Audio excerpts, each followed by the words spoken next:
Selamat pagi, salam sejahtera bagi kita semua. Yang saya hormati Bapak Hadi Paramu, SE, MBA, PhD, selaku Wakil Dekan 3 Fakultas Ekonomi dan Bisnis Universitas Jember. Yang saya hormati Saudara Rangga Arya Wicaksono, selaku Ketua Umum BEM FEB Universitas Jember. Yang saya hormati Dr. Sri Wahyu Leli Hana Setyanti, SE, MSI, selaku pemateri pada acara Paramesti FEB 2020. Serta teman-teman peserta Paramesti FEB 2020 yang saya banggakan. Puji syukur kepada Tuhan Yang Maha Esa, pada kesempatan kali ini, di tengah pandemi corona yang jadi tantangan bagi seluruh umat manusia di dunia ini, kita masih diberi kesehatan dan kesempatan untuk menggali dan berbagi ilmu dalam Paramesti FEB 2020 dengan topik pembahasan bab 2 PKM. Perkenalkan, nama saya Roni Hartono Putra, selaku moderator akan memandu jalannya diskusi pada pagi hari ini. Sebelum kita memasuki acara inti, saya akan membacakan susunan acara kita pada pagi hari ini. Adapun susunan acara sebagai berikut. 1. Pembukaan. 2. Sambutan-sambutan. 3. Pembacaan peraturan diskusi. 4. Pembacaan CV pemateri. 5. Pemaparan materi oleh pemateri. 6. Sesi tanya-jawab. 7. Kesimpulan. 8. Penutup. Untuk membuka acara pertama pada pagi hari ini, marilah kita membaca Bismillah bersama-sama. Bismillahirrahmanirrahim. Memasuki acara selanjutnya, sambutan akan disampaikan oleh Wakil Dekan 3 Fakultas Ekonomi dan Bisnis Universitas Jember, sekaligus pembina Badan Universitas Jember, Bapak Hadi Paramu, SE, MBA, PhD, sekaligus untuk membuka dan meresmikan Sekolah PKM Paramesti FEB 2020. Kepada beliau, saya persilahkan. Oke, terima kasih, Roni. Yang saya hormati Bu Sri Wahyu Leli, yang saya hormati Ketua Umum BEM, dan mungkin juga pengurus BEM yang lainnya, Rangga dan teman-teman. Yang saya hormati Ketua Panitia dan seluruh panitia, jadi yang telah menyiapkan acara ini dengan baik. Dan yang saya banggakan para peserta, ini kalau saya lihat partisipan yang hadir sudah mencapai 102, jadi kalau saya kurangi 2, saya dan Bu Leli, berarti sudah tembus 100 gitu ya. Terima kasih sudah mengikuti program ini, jadi semestinya saya menyampaikan ini pada pertemuan berapa minggu yang lalu, 3 minggu yang lalu ya kira-kira ya. Mestinya itu pada pertemuan pertama, tapi kebetulan ada kegiatan yang berbarengan, jadi saya izin tidak bisa memberikan ini sambutan pada waktu itu. Jadi mudah-mudahan kita semua dalam kondisi sehat walafiat. Jadi kita wajib bersyukur alhamdulillahirabbil alamin kepada Allah Subhanahu wa taala. Dan kita panjatkan sholawat kepada Nabi Muhammad Sallallahu Alaihi Wasallam. Allahumma sholli ala Muhammad wa ala ali Muhammad. Jadi saya ingin menyampaikan slide saya. Jadi ini supaya terpandu itu ya yang saya sampaikan. Jadi nggak kemana-mana gitu. Mudah-mudahan sudah terbaca ya. Jadi ini yang ingin saya sampaikan, jadi tentang PKM. Tadi secara umum pada saat sebelum dimulainya pertemuan ini saya menyampaikan bahwa ini adalah program sekolah PKM ini adalah sebuah upaya positif untuk meningkatkan kuantitas dan kualitas proposal PKM dari FEB UNED. Jadi mungkin adik-adik mahasiswa juga ikut memantau pencapaian PKM pada tahun lalu. Jadi yang capaiannya sangat rendah lah ya, di tingkat universitas. Itu yang kami beberapa waktu lalu dikumpulkan untuk dapat pembekalan pendamping itu ya sangat sangat khawatir dengan kondisi ini. Dengan perguruan tinggi yang ukuran student body-nya lebih rendah, kuantitas proposal yang dihasilkan oleh Universitas Jember itu lebih sedikit gitu. Nah, ini mungkin saya merancang ini agar FEB lebih ngeh lagi dengan PKM sehingga animonya lebih tumbuh gitu ya. Jadi ini adalah upaya positif. Tadi sempat saya singgung, sementara ini tahun ini itu orientasinya adalah kuantitas. Jadi kita pahami bersama bahwa targetnya adalah pada submit proposal. Ukuran submitnya adalah submit di tingkat kementerian, bukan submit di tingkat universitas. Gitu ya. Tentunya tidak menghilangkan kualitas. Jadi kalau kita mampu submit di tingkat universitas itu artinya memang secara kualitas proposal itu memang baik gitu ya. Jadi kuantitas dan kemudian diikuti oleh kualitas. Tadi saya menyebut juga begitu submit maka capaian sudah masuk kalau ukuran saya internalnya FEB untuk FEB. Kemudian jika nanti ada bahkan kalau bisa semua dari FEB didanai itu adalah bonusnya gitu. Jadi saya akan bangga sekali kalau misalkan proporsi yang didanai akan besar. Syukur-syukur nanti di antara itu ada yang masuk pada putaran PIMNAS. Gitu. Jadi ini peta programnya, peta jalan atau roadmap dari programnya. Jadi mudah-mudahan apa yang kita lakukan saat ini bisa mencapai sesuai dengan track pada roadmap tadi. Gitu. Ini yang berikutnya ini apa infografis gitu ya. Jadi nanti panitia bisa mengoreksi saya angkanya mungkin ada yang salah gitu ya. Pertama saya ucapkan terima kasih kepada ketua panitia dan seluruh jajarannya yang telah bisa mendorong animo mahasiswa FEB untuk mengikuti kegiatan ini. Jadi saya mendapat laporan itu 79 kelompok PKM yang tersebar dari berbagai skema gitu ya, dari berbagai kategori, ada penelitian soshum, ada kewirausahaan, pengabdian kepada masyarakat, teknologi dan lain-lain gitu ya. Kemudian secara bottom up, kelompok-kelompok ini mengusulkan dosen pendamping. Ya, ada 30 dosen pendamping, diantaranya ada Bu Leli, ada saya, dan ada teman-teman yang lain. Nah, sepertinya dalam tanda kutip hujan tidak merata, jadi mungkin menyangkut popularitas. Jadi yang paling populer Bu Leli mungkin bocoran ini itu Bu Intan. Bu Intan sampai tembus 13 kelompok. Kemarin Bu Intan sempat menanyakan apakah ada batasan maksimal. Saya katakan secara eksplisit sepertinya tidak ada, tapi ada Bapak? Ada nggih? Ada di panduan itu 10. Oh 10 ya. Nah ini mohon mungkin yang meminta Bu Intan sebagai pendamping bisa split atau melimpahkan ke dosen yang lain agar kuota itu tidak terlanggar. Ya. Kemudian kalau nggak keliru record di saya Bu Leli ada 7 mahasiswa bimbingan dan sisanya menyebar, ada yang 2, ada yang 1 gitu ya. Nah ini inisiasi yang cukup bagus kalau menurut saya. Saya mengistilahkan inilah proses bottom up dari mahasiswa. Mahasiswa memilih sendiri. Beberapa sebelum acara ini di launching, panitia atau BEM itu menanyakan ke saya, Pak, daftar dosen pendampingnya mana? Dan saya memang nggak pernah memberikan daftar dosen pendamping itu.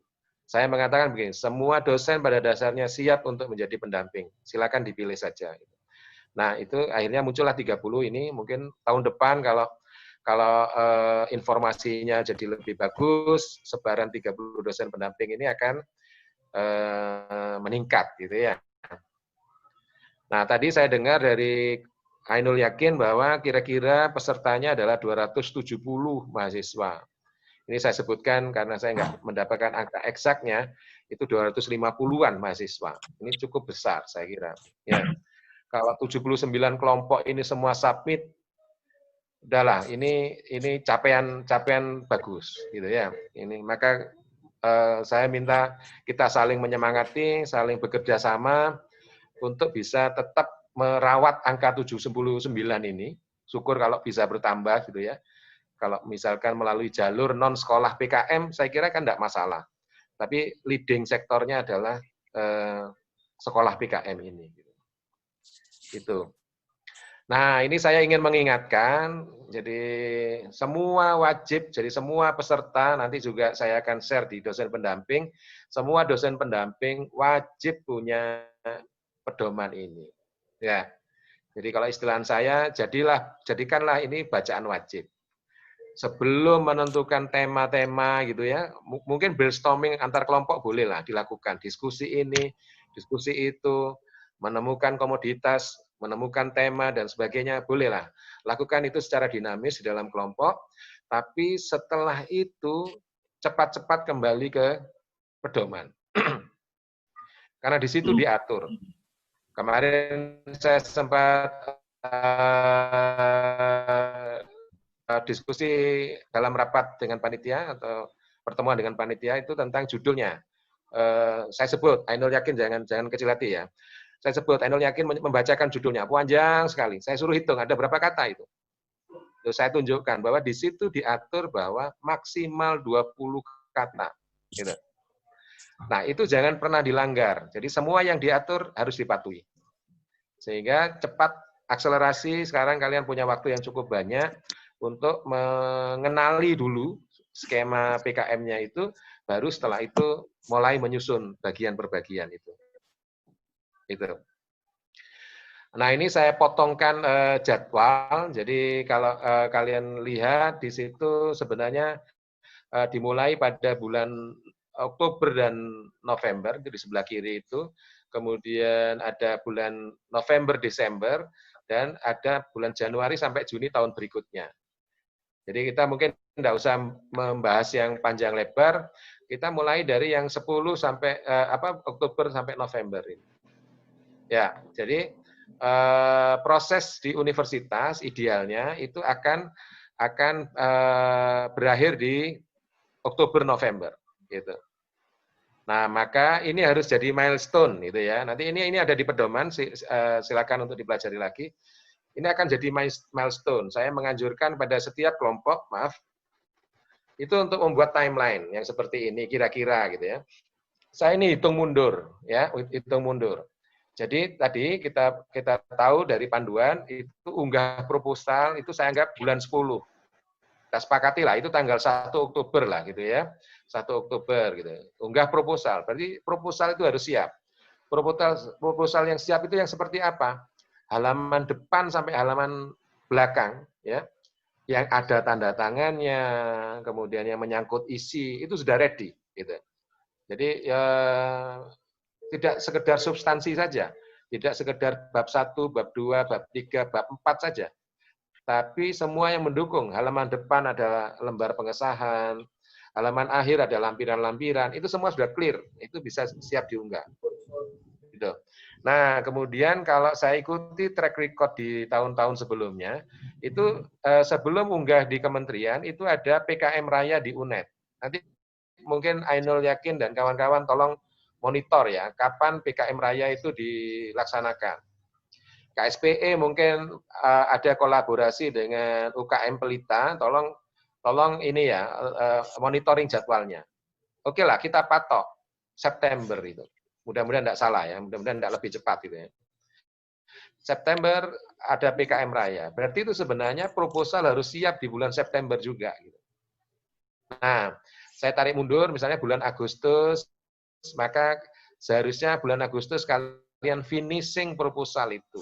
Finishing. Jadi rapikan, salah-salah cetaknya udah hilang, kronologi berpikirnya udah clear gitu ya, dan seterusnya. Sampai tinggal submit saja. Tanda tangan sudah lengkap dan sebagainya itu. Nah, di bulan Juni, saya hitung ini Juni masih penuh ya, kita di awal bulan. Kemudian Juli, itu pekerjaan kalian mengembangkan proposal. Sedikit sharing saja, kalau di proposal itu ada 4 bab, kemudian saya hitung Juni dan Juli, berarti itu ada 8 minggu, ya kan? Maka harus ada target dalam timeline ini, setiap 2 minggu sekali sudah ada setoran 1 chapter gitu kepada dosen pendamping untuk disimak, dibicarakan gitu ya. Jadi tolong self manage gitu ya. Masing-masing kelompok mempunyai timeline seperti ini. Kemudian dipasang di grup, dipasang di laptop masing-masing untuk tahu ini sebenarnya kita sudah pada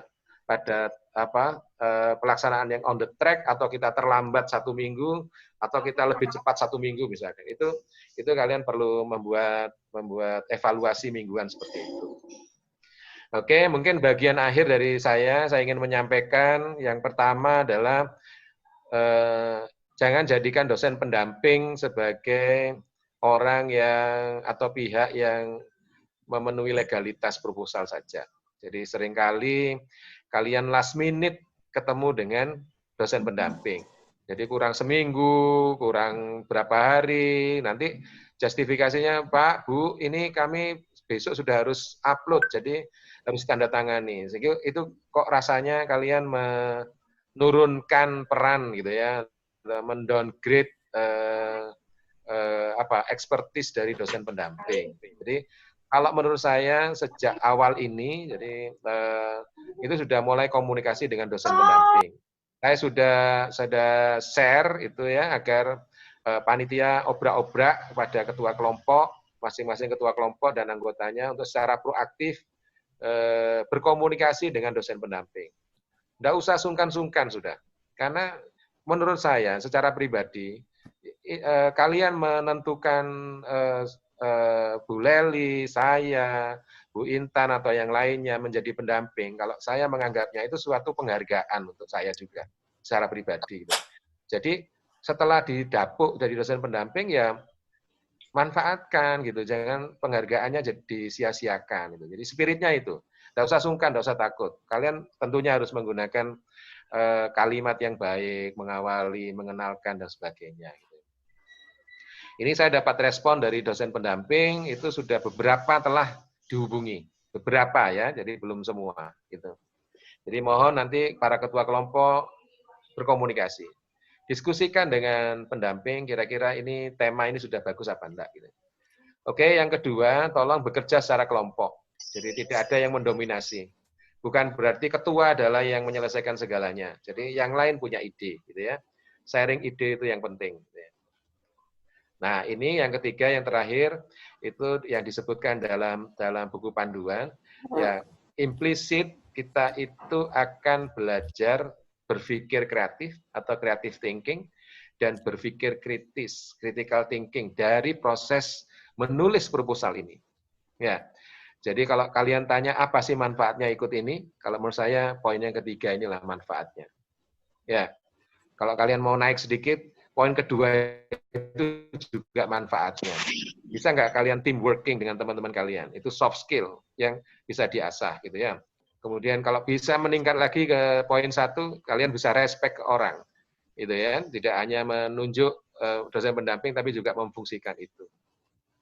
Jadi itu saya sangat berterima kasih. Mudah-mudahan ini jadi awal yang baik gitu ya. Apa saja yang kalian butuhkan, sepanjang saya bisa memenuhi, saya akan penuhi. Sampaikan ke saya. Sampaikan ke saya. Kalau ada yang nggak jelas, tanyakan ke saya. Kalian boleh tanya saya langsung atau mungkin melalui panitia. Ya. Kalau panitia menginginkan ada forum khusus dengan kapasitas sebesar ini di luar kurikulum sekolah PKM, dengan saya siap. Saya menyiapkan waktu. Terkait ya. Tentang Oke. bagian tugas dan apa yang namanya?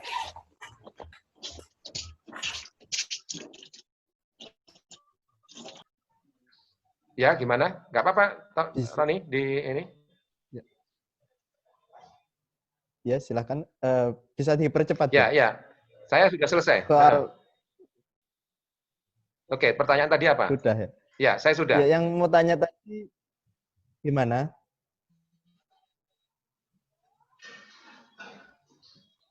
Oke, baik. Nanti disampaikan di lain waktu, enggak apa-apa. Jadi saya senang kalau ada respon. Jadi mengingat ini bukan materi, jadi ini adalah pembukaan dari saya. Jadi itu yang bisa saya sampaikan. Jadi saya terima kasih ke Bu Leli yang hari ini bisa share waktu dengan adik-adik para peserta. Jadi mudah-mudahan kita semua mendapatkan ilmu yang bermanfaat dari Bu Lely. Jangan lupa untuk berdiskusi, jangan biarkan Bu Lely berbicara sendirian, gitu ya, direspon.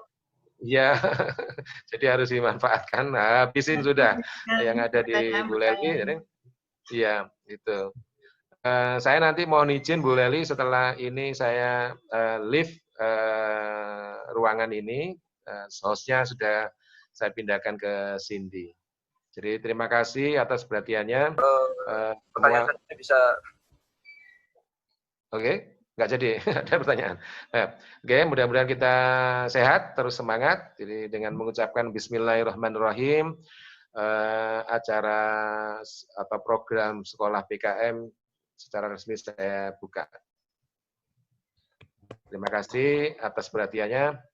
Assalamualaikum warahmatullahi wabarakatuh.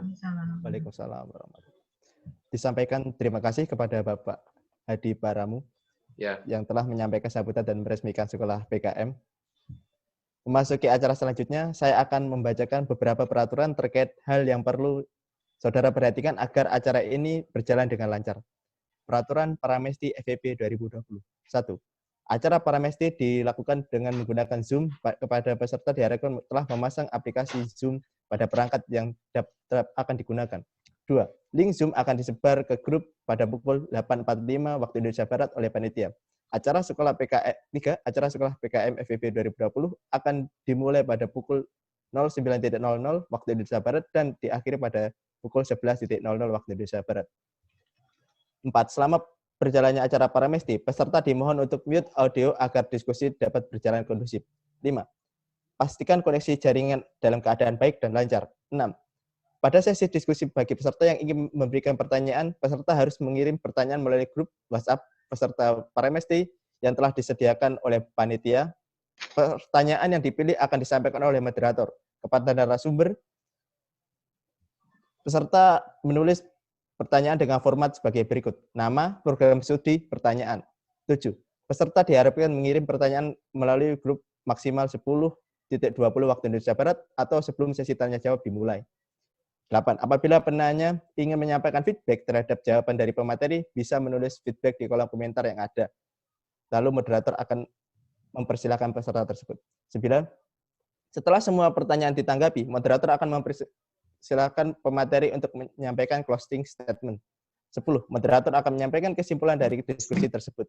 11. Moderator menutup agenda diskusi pada pukul 11.00 waktu Indonesia Barat. Memasuki acara keempat, saya selaku moderator akan membacakan CV pemateri kita pada pagi hari ini.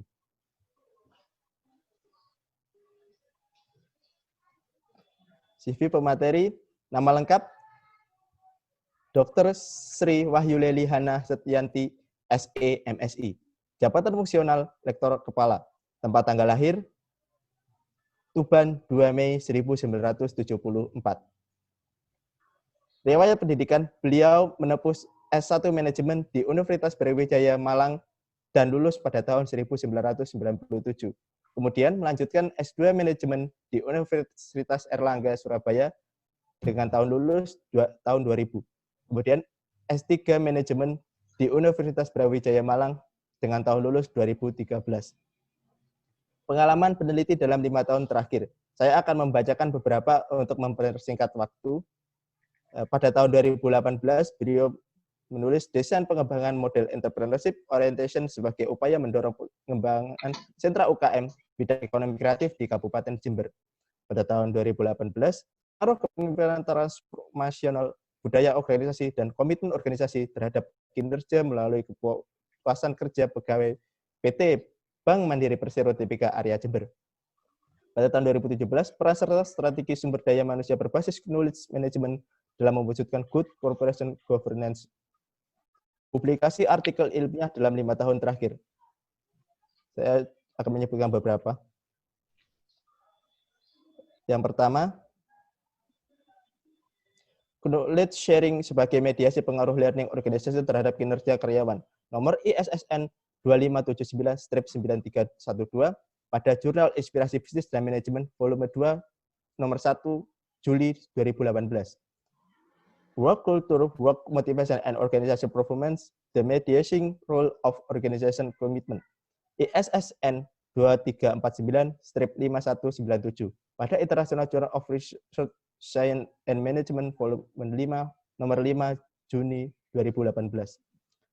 The influence of change management and organization culture mediation employment competence on the implementation of government regulation number 71 of 2018 concerning government accounting standard ISSN 25485725 pada International Journal of Humanities, Religion, and Social Science volume 2 nomor 5 Juni 2018. Kemudian beliau juga aktif dalam konferensi atau seminar atau lokakarya simposium dalam 5 tahun terakhir. Akan menyebutkan beberapa. Pada tahun 2017, seminar nasional dan call paper Snapper EBIS yang dilaksanakan oleh Fakultas Ekonomi dan Bisnis Universitas Jember.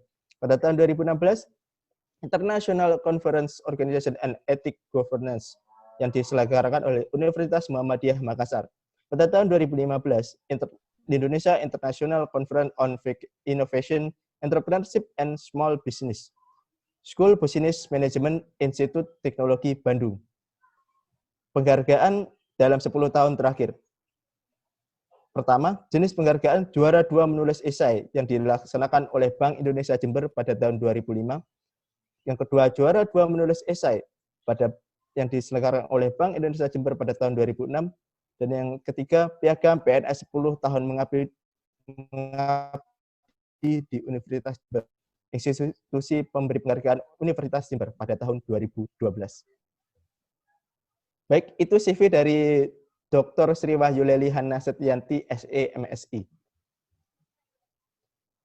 Untuk mempersingkat waktu, kita akan beralih ke acara berikutnya. Pada sesi ini, narasumber akan memberikan materi sesuai dengan topik yang dibahas. Pada kesempatan kali ini, pemateri akan membahas terkait dengan pembahasan bab 2 pada proposal program kreatif mahasiswa atau PKM. Langsung saja kepada Dr. Sri Wahyuleli Hana Setianti, SE, MSI, waktu dan tepat kami persilahkan.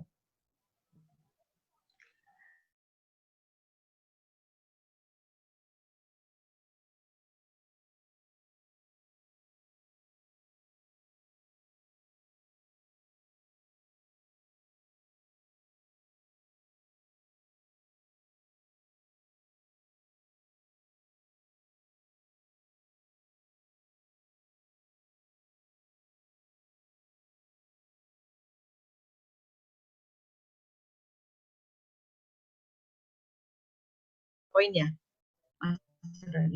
Iya, betul Bu. Ya, jadi sedikit tentang PKM ini pertama kali dilaksanakan pada tahun 2001 dengan tujuan mempersiapkan mahasiswa untuk menjadi cendekiawan, wirausahawan yang mandiri dan arif dan memberikan kesempatan kepada mahasiswa untuk mengimplementasikan kemampuan, keahlian, sikap, kreatif dalam bidang ilmu yang ditekuni. Sampai saat ini dalam perkembangannya ada 8 PKM, terdiri dari PKMP, PKMK, PKMM, PKMT, PKMKJ. Ini merupakan grup yang pertama, lalu ada PKMAI dan PKMGT, grup yang kedua. Nah, yang terbaru ada namanya PKMGFK, yaitu PKM Gagasan Futuristik Konstruktif. Nah, masing-masing PKM ini ada kekhususan yang nantinya akan kita pelajari satu-satu, karena ini juga poin penting dalam penilaian, jangan sampai kita salah. Poin penting dalam dari PKM ini adalah yang pertama, penyusunan harus sesuai dengan panduan. Tadi sudah disampaikan oleh Bapak Hadi Paramu. Yang kedua adalah perhatikan kriteria PKM masing-masing. Salah satu kriterianya adalah untuk PKMK, PKMT, dan PKMM, mahasiswa boleh terdiri dari anggotanya 3 sampai 5 mahasiswa. Nah, untuk PKM yang lain, maksimal 3 mahasiswa. Jadi, jika tertarik P, KC, dan lainnya, itu maksimal hanya boleh 3 mahasiswa. Untuk masing-masing mahasiswa, ini sebenarnya peluang boleh masuk dalam 2 judul PKM. satu sebagai anggota, satu sebagai ketua. Jadi kalau punya banyak ide, sebenarnya bagus untuk dikembangkan. Satu sebagai anggota, satu sebagai ketua. Lalu poin yang ketiga adalah luaran. Ini saya rasa jadi apa? Nanti jadi pembahasan yang lebih ini lagi ya, intens lagi ya. Karena kemarin anak masih bingung luarannya apa ya. Luaran ini sangat penting karena semua PKM wajib mencantumkan luaran. Ya, yang luaran wajib bagi semua PKM itu adalah berupa publikasi artikel. Publikasi artikel ini boleh berupa mengikuti kelar di tingkat nasional atau berupa publikasi jurnal, baik jurnal boleh terindeks Sinta, DOAS, atau internasional yang lainnya. Ya macam-macam ini yang bisa kita lakukan ya, pokoknya harus ada artikel. Nah, yang membedakan dengan yang lainnya, untuk PKMP, kita kan soshum ya, sosio humaniora, PKMP ini luarannya adalah ada potensi paten. Jika PKMK ada produk dan jasa komersial, ini yang membedakan dengan PKM M. Kalau PKMM ini luarannya berupa jasa atau desain, PKMT itu adalah model dan desain berupa piranti lunak atau jasa, PKMKJ itu berupa sistem desain, barang atau prototipe. Nah, sampai di sini sudah jelas ya. Jadi untuk PKM ini memang kita harus tahu. Kalau bimbingan saya, yang saya harus yang pertama ketika menghadap saya, yang pertama yang harus dipahami adalah buku 1 dan 2 panduan PKM. Panduan PKM itu harus dipahami. Nah, setelah itu baru nanti ke topik yang kira-kira yang sesuai untuk masing-masing PKM. Nah, di materi yang sudah di-upload ini sebenarnya ada 5 PKM ya, tapi sepertinya tadi nggak semua ya PKM ini diambil ya. Yang paling banyak yang mana ini kira-kira? PKMP atau PKMK atau PKMM? Nah, untuk slide yang pertama, saya akan bahas tentang, boleh next ya, adalah PKMP. PKMP ini adalah berisi tentang tantangan persoalan ilmu pengetahuan dan teknologi. Di sini titik beratnya adalah bagaimana mahasiswa secara kreatif menjawab permasalahan dalam pengembangan ilmu teknologi secara teori dengan melakukan penelitian. Bagaimana mahasiswa memiliki kemampuan untuk mentransformasikan permasalahan ke dalam variabel-variabel yang diteliti. Makanya ini butuh kejelian, memotret permasalahan-permasalahan yang kekinian ya, yang ada di sekitar kita. Lalu berikutnya poin penting adalah yang nggak boleh dilupakan, harus ada pemecahan masalahnya. Nah, saran saya pemecahan masalahnya ini harus terlihat di judul penelitian, agar nanti ada nilai plus dari PKM kita. Next, dari PKMP ini adalah luaran dan potensi PKM. Luaran dan potensi PKM ini berupa artikel ilmiah, kalau bisa yang dipublikasikan dalam seminar co-paper nasional atau internasional, atau dalam jurnal internasional. Nah, potensi patennya ini adalah berupa draft paten. Nanti saya harap ada pertanyaan di sini ya. Lalu kemanfaatannya adalah kontribusi pada keilmuan dan praktisi. Jadi bagaimana kita bisa mengimplementasikan model atau strategi, karena kalau PKMP Sosio Humaniora ini kan kita memberikan model, strategi, sehingga nanti harus bisa diimplementasikan ya, jangan sekedar model saja, tapi nanti ada kemanfaatannya untuk masyarakat. Baik, next. Kita lihat di sini bab 2 pada PKM adalah menguraikan hasil temuan yang diperoleh dari pustaka acuan. Ini saya ambil dari buku panduan. Nah, tinjauan pustakanya berupa kumpulan teori, bukan merupakan kumpulan teori, melainkan merupakan rangkaian yang sudah dikenali dan mempunyai beberapa alur pikir tentang terjadinya satu kajian ilmiah atau suatu topik ilmiah yang akan dikaji atau diteliti. Mungkin agak bingung, nanti ada file yang khusus untuk memberikan jawaban dari apa sih kira-kira bab 2 ini yang diinginkan pada buku panduan PKMP ini. Nah, next, tinjauan pustaka dari bab 2 ini adalah yang pertama, masing-masing peneliti harus bisa menjelaskan teori yang melandasi.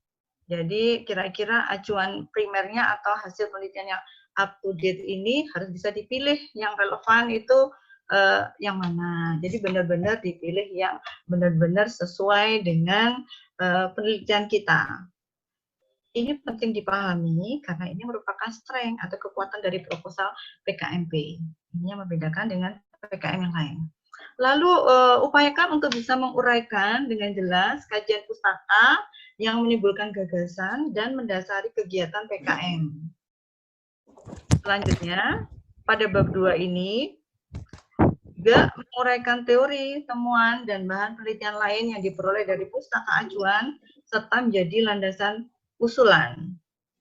Tadi sudah disampaikan bahwa tinjauan pustaka ini bukan merupakan kumpulan teori, namun merupakan rangkaian hasil yang sudah jelas dan mempunyai beberapa alur pikir tentang terjadinya suatu peristiwa ilmiah dari suatu topik ilmiah yang akan diteliti. Sehingga nanti penting kita membuat rangkuman, semacam rangkuman dari teori-teori yang kita susun untuk bisa mudah dipahami. Karena kan kalau kita bagi hanya boleh maksimal 10 halaman aja kan berarti kita harus benar-benar efektif dan efisien ya menyusunnya ya. Baik, next.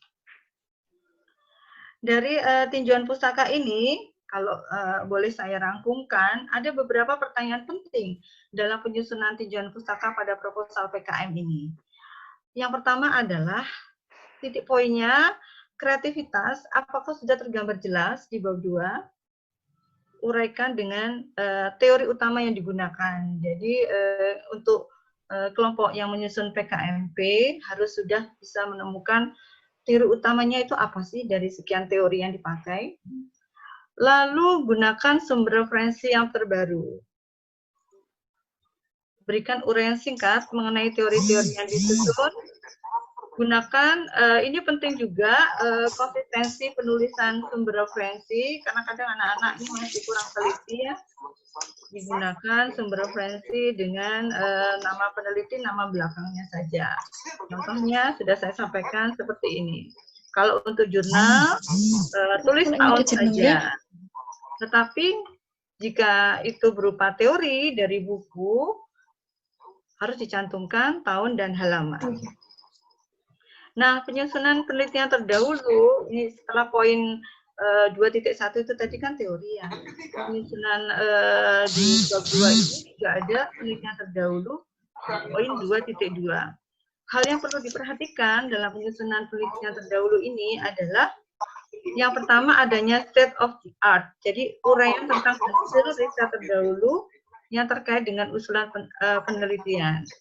Tuliskan saja hasil penelitian yang benar-benar penting ya, karena kita mau efisiensi itu tadi, karena terbatasnya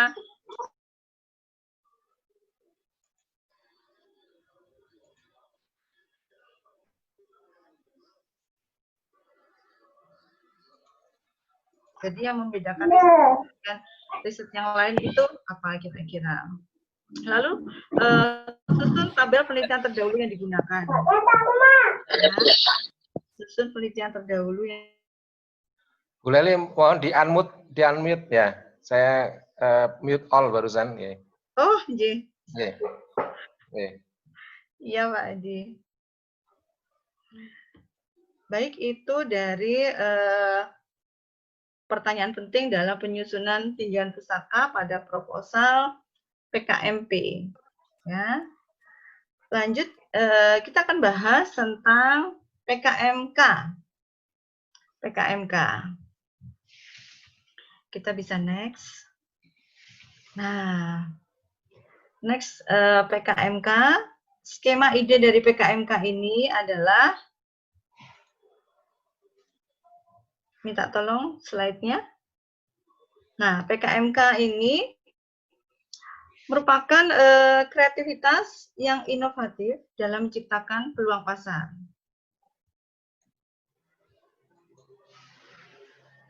Jadi syaratnya PKMK ini setidaknya bisnisnya sudah berjalan ya, walaupun baru 3 bulan, terus sudah ada bisnisnya, sudah dimulai. Sudah ada inisiasi, bisnis itu sudah ada. Lalu ada survei pasar di situ, didahului oleh survei pasar, lalu ada relevansinya terhadap terbukanya peluang memperoleh profit, karena memang nanti tujuannya itu adalah komersial ya untuk PKMK ini. Luarannya PKMK ini adalah barang jasa yang sudah dikomersilkan. Jadi proses sudah berjalan, ada produk atau jasa yang bisa dikomersilkan, yang bisa dijual pada customer, sehingga luarannya nanti akan diminta barang dan jasa produknya itu seperti apa, gitu. Termasuk nanti promosinya seperti apa, gitu. Sama seperti PKM yang lain, luarannya juga diharapkan ada artikel ilmiah yang dipublikasikan.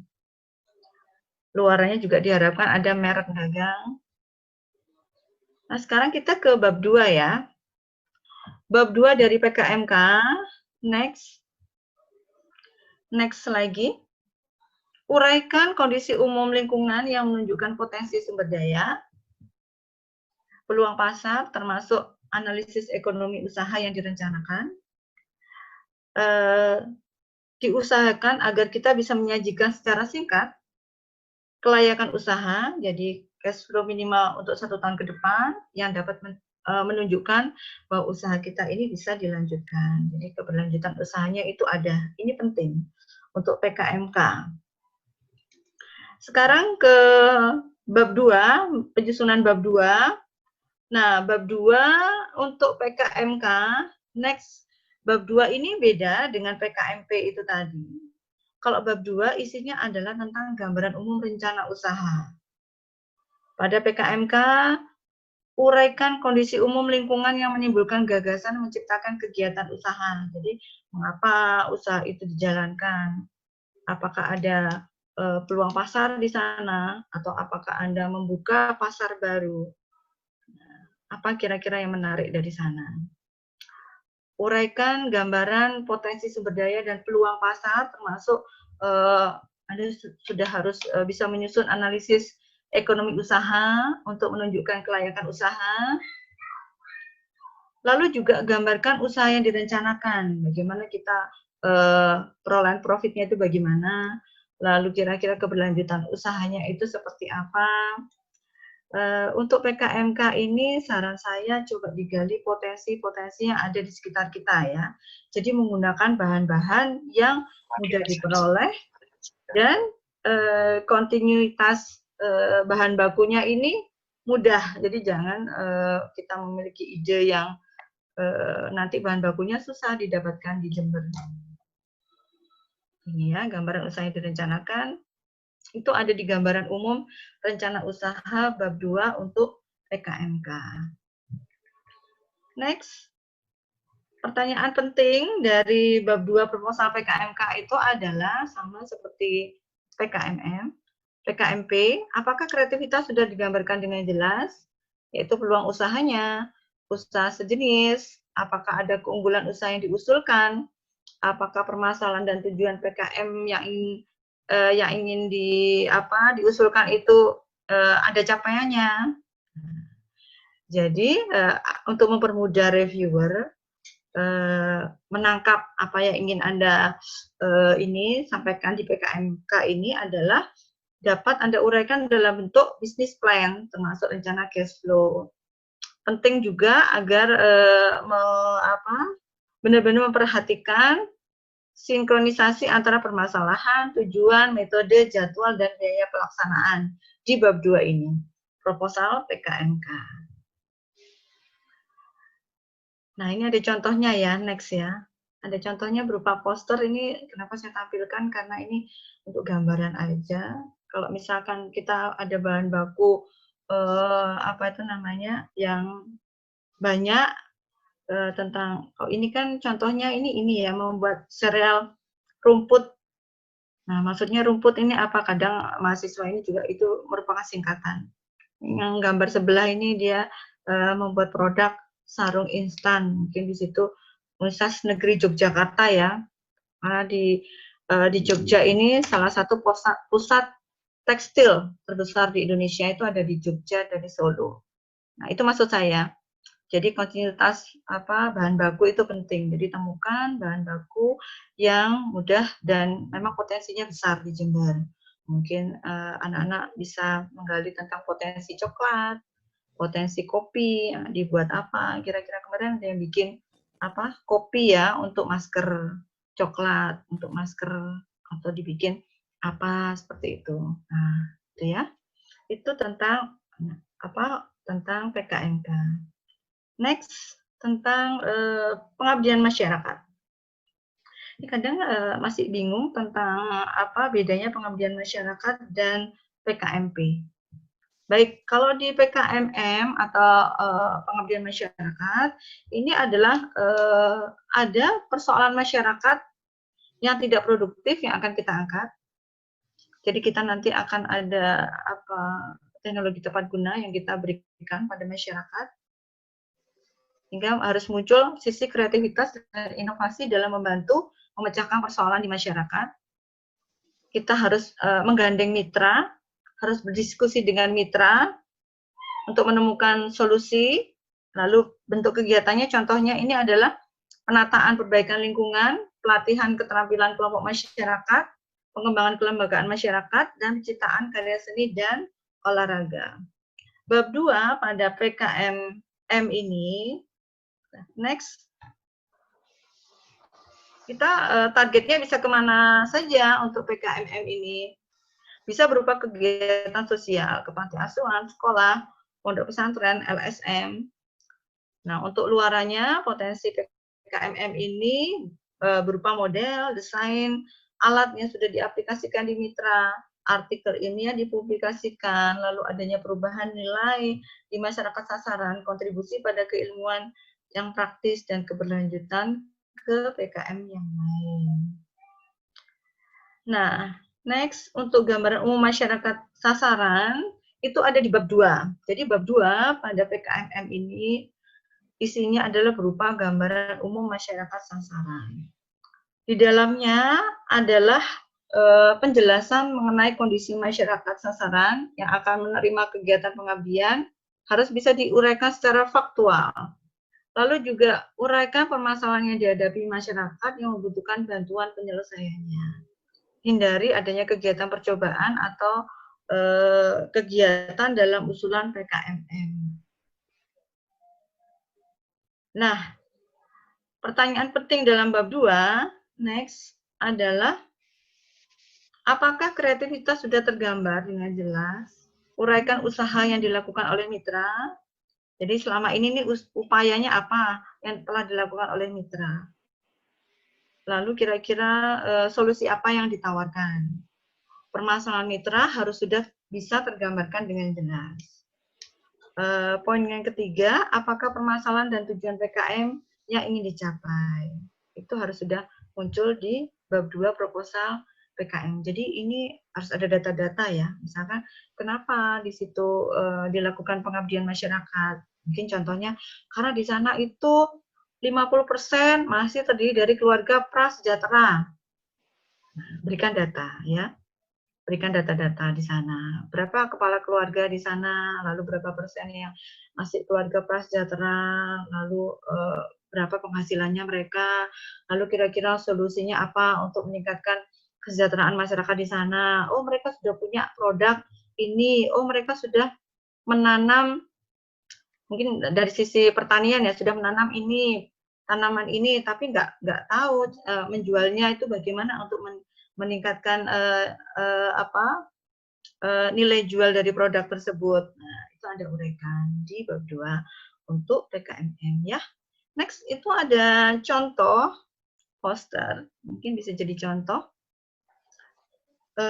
Indramayu ya, ini contohnya ya. Ini dari mahasiswa mana ya? Ini budaya hidup bersih melalui manajemen air dan sampah. Sederhana kan ya? Sederhana sekali. Tapi kelihatan multiplier efeknya besar di sana. Budaya hidup bersih melalui MAS. Lalu juga ini ada Smart Pawon. Apa itu ternyata Pawon? Smart Panti Asuhan Web on Network ternyata ya.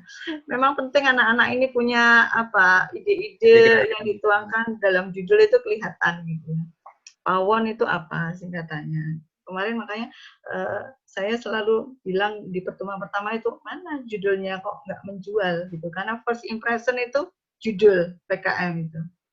Judulnya harus nggak boleh yang judul biasa-biasa aja kita itu pengaruh ini kayak gitu, nggak boleh yang biasa-biasa aja karena ya itu PKM itu pertama kita harus mengimpress reviewer itu dari judul.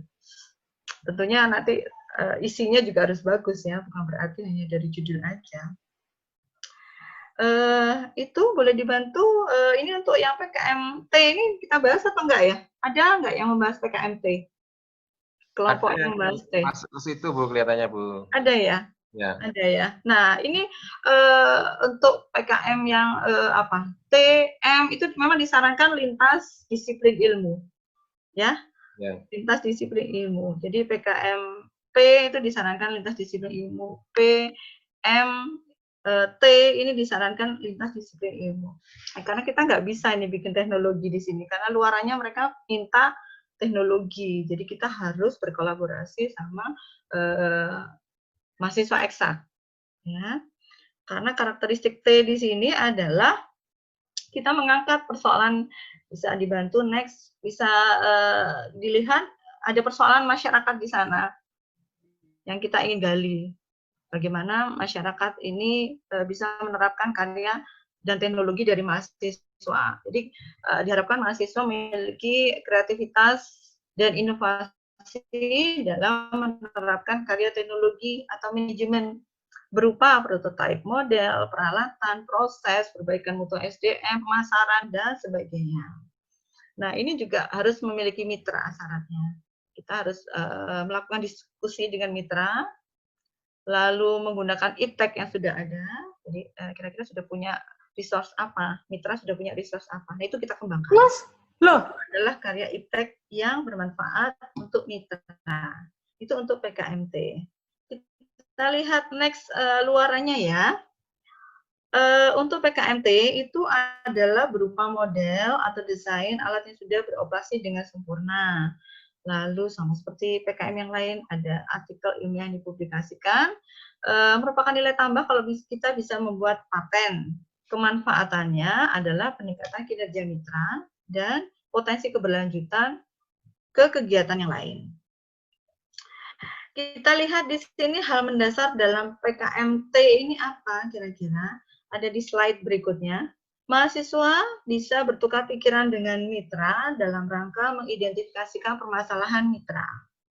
Jadi PKMT ini harus merupakan solusi atas persoalan prioritas mitra. Dan proposal PKMT ini harus dilampirkan surat pernyataan kesediaan bekerja sama dari mitra yang ditandatangani dan bermaterai. Itu ya dari PKMT ini. Bisa next. Next lagi.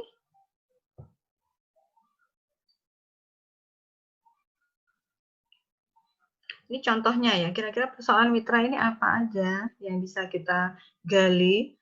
Contohnya adalah kualitas dan ketersediaan bahan baku, sistem dan proses produksi berupa produktivitas, kualitas, efisiensi, reliabilitas, lalu berupa pemeliharaan, maintenance management, SOP, kita bisa berikan mungkin teknologi pemeliharaan, lalu lingkungan kerja, kenyamanan dan keselamatan K3 itu ya, keselamatan dan kesehatan kerja, lalu bagaimana kita mengolah dan memanfaatkan limbah, ini persoalan penting bisa diangkat oleh mahasiswa FEB. Lalu manajemen ini bidang ilmu kita ya, manajemen pemasaran, keuangan, kita bisa membuat prototipe dan model yang kita bisa berikan kepada mitra. Ini penting sekali buat mitra untuk mendukung usahanya. Sekarang kita ke bab 2 tinjauan pustaka untuk PKMT ya. Ada di slide berikutnya. Di tinjauan pustaka PKMT ini, peneliti harus bisa menguraikan kondisi umum lingkungan yang menimbulkan gagasan yang dapat membantu mitra dalam meningkatkan usaha atau kegiatannya. Nah, di bab 2 ini harus ada uraian atau gambaran tentang potensi sumber daya dan peluang pasar, termasuk juga analisa ekonomi usaha. Jadi dari penerapan teknologi yang diusulkan ini kira-kira gimana nanti keberlanjutannya, itu sudah ada di bab 2. Nah, pada bagian ini, karena ini merupakan PKMT, harus sudah diuraikan pada aspek mana bantuan teknologi yang ditawarkan, yang diyakini akan mampu meningkatkan kinerja mitra, misalnya peningkatan mutu bahan baku, adanya prototipe, adanya model, teknologi tepat guna, peralatan, dan sebagainya. Atau peningkatan proses produksi yang lebih efisien dan efektif, lalu pengolahan limbah yang ditawarkan dengan yang lebih eco-friendly, lalu sistem jaminan mutu, dan lain-lain. Nah, manajemen yang mencakup pemasaran, pembukuan, atau peningkatan status usaha juga masuk dalam PKMT ini. Mas Indah dulu berkolaborasi untuk membuat penyusunan sistem akuntansi untuk petani kopi rakyat. Ya, saya lupa tahun berapa ya. Nah, di slide berikutnya, bab 2 pada proposal PKMT ini harus sudah bisa menjelaskan apakah kreativitas sudah tergambarkan dengan jelas. Jadi, adanya uraian usaha yang dilakukan oleh mitra. Permasalahan mitra sudah bisa digambarkan dengan jelas. Lalu sinkronisasi antara permasalahan dengan tujuan PKM yang ingin dicapai. Nah, itu dari PKMT. Mungkin di slide berikutnya bisa diperjelas kira-kira bentuknya seperti apa. Itu ada di poster ya, di next slide ya. Nah, ini ada mesin penyayat bambu. Ini dibikin mesinnya ya. Kita nggak bisa seperti ini, makanya kita harus berkolaborasi. Mitranya merupakan UD Putri Ragil di Magetan. Itu merupakan mitra. Sasaran mitranya itu semi otomatis dengan sistem elektro guna meningkatkan produktivitas di mitra sasaran. Lalu di di poster berikutnya adalah PKMT mesin pencabut bulu ayam. Nah, ini ya. Contoh-contoh dari PKMT ya. Cukup menarik. Kita bisa berkolaborasi dengan yang lainnya. Dengan Fakultas Eksak tentu saja. Nah, ini PKMT, itu pembahasan dari PKMT. Untuk PKMKJ, apakah ada kelompok yang membahas tentang PKMKJ? Perlu dibahas atau tidak? Apakah menarik ini? Panitia coba direspon itu. PKMKJ, apakah ada kelompok yang membahas PKMKJ?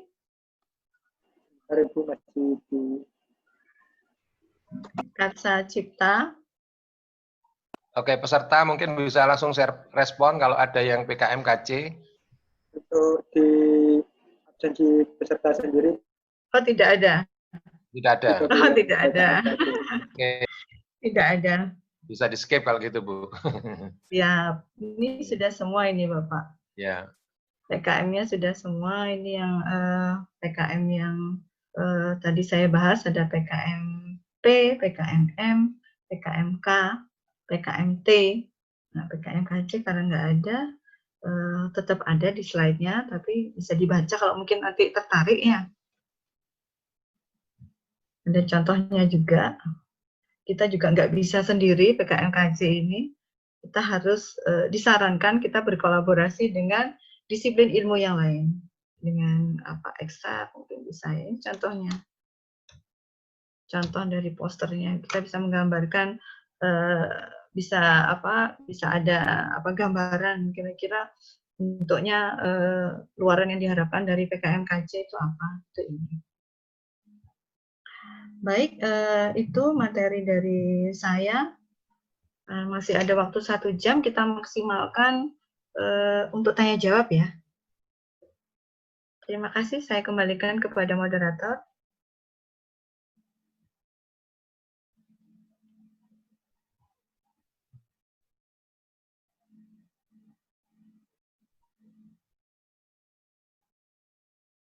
Jadi kalau misalkan ada pertanyaan,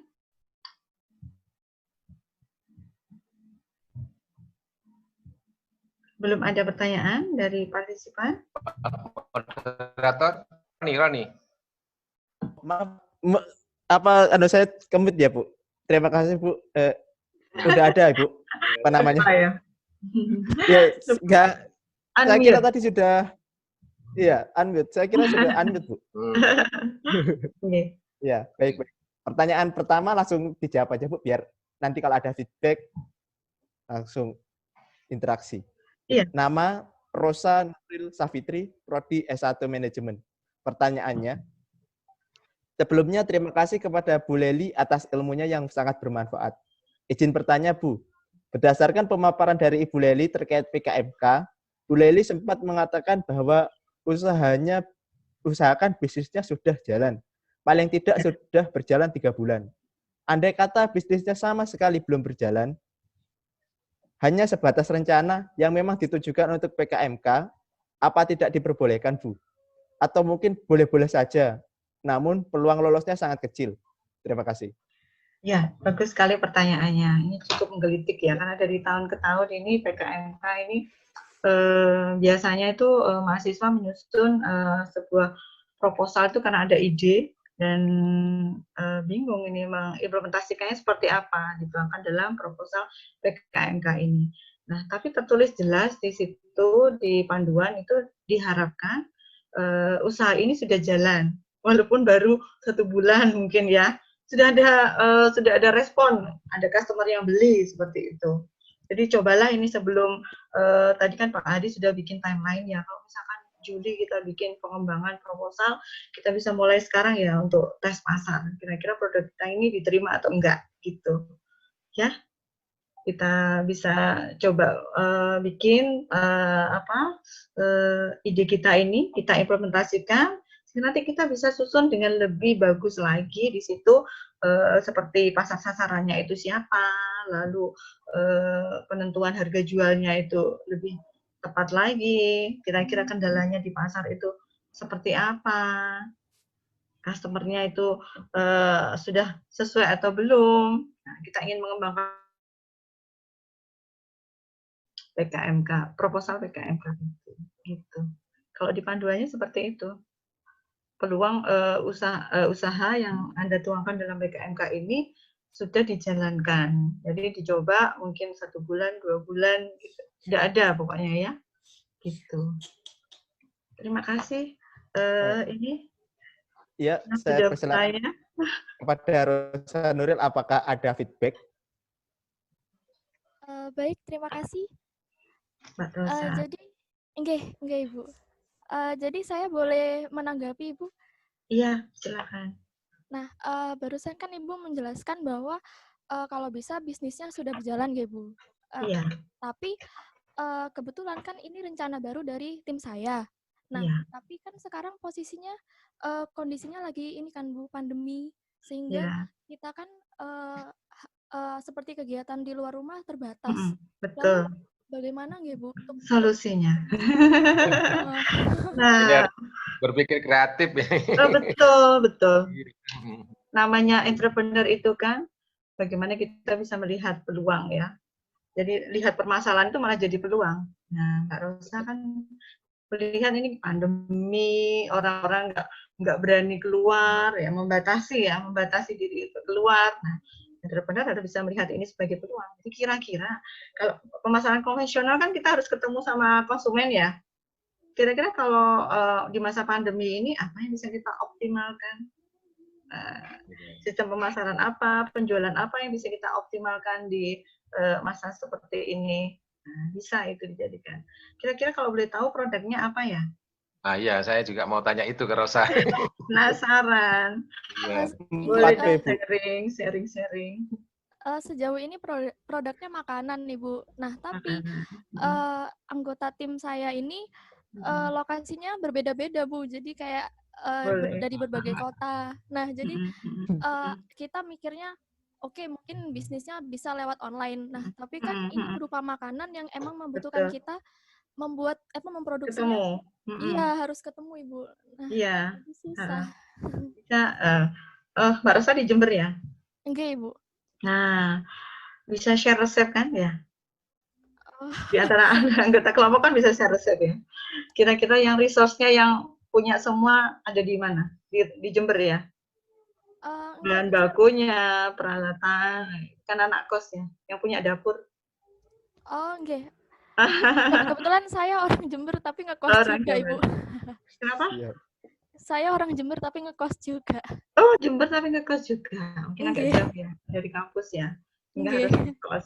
Kira-kira yang punya dapur siapa ini? Ya, bisa kita praktekkan ya. Resep-resepnya itu bisa kita praktekkan dari bertiga. Kalau PKMK ini 3-5 ya. Jadi apa? Kira-kira resep yang pas apa? Kita trial. Terus uji coba pasarnya itu ya di situ. Yang ada resource, yang ada bahan baku, yang ada dapur. Nah, kita coba di situ. Mungkin 4P sama SWOT ya, Bu ya. Iya. Iya di situ. Jadi kita kan ada di situ kan nanti ada penjelasan kan produk, pasarnya siapa, lalu apa itu namanya promosinya seperti apa. Nah, itu yang in charge itu ya yang mahasiswa yang dia siap secara resource. Jadi bahan bakunya mudah diperoleh, ada dapurnya untuk praktek. Nah, kira-kira nanti melaporkan ya semacam itu, Pak. Kenapa ada kolaborasi karena keterbatasan itu tadi, keterbatasan karena situasi dan kondisi pandemi yang kita nggak bisa ketemu, kita nggak bisa sama-sama coba produk itu. Gitu. Itu saran saya. Mungkin sedikit menyela, Roni, izin. Ya, baik Bapak. Jadi saya tidak tahu ya, pernah dengar dari reviewer PKM itu, kalau kuliner untuk PKMK itu sudah di stop. Ya. Jadi arahnya ke yang bidang-bidang lain. Jadi diusahakan tidak kuliner ya. Jadi ada yang diskusi dengan saya itu mau menjajaki tentang produk kecantikan dan sebagainya. Mungkin itu bagus gitu ya. Jadi itu terus kemudian apa yang ditanyakan Rosa mungkin tadi itu menarik ya karena di era yang seperti sekarang ini itu cara berbisnisnya sudah berubah gitu ya. Jadi tadi kan secara teknis kayaknya ada masalah ya gimana bisa masak bareng dari 2 kota atau 3 kota yang berbeda gitu kan.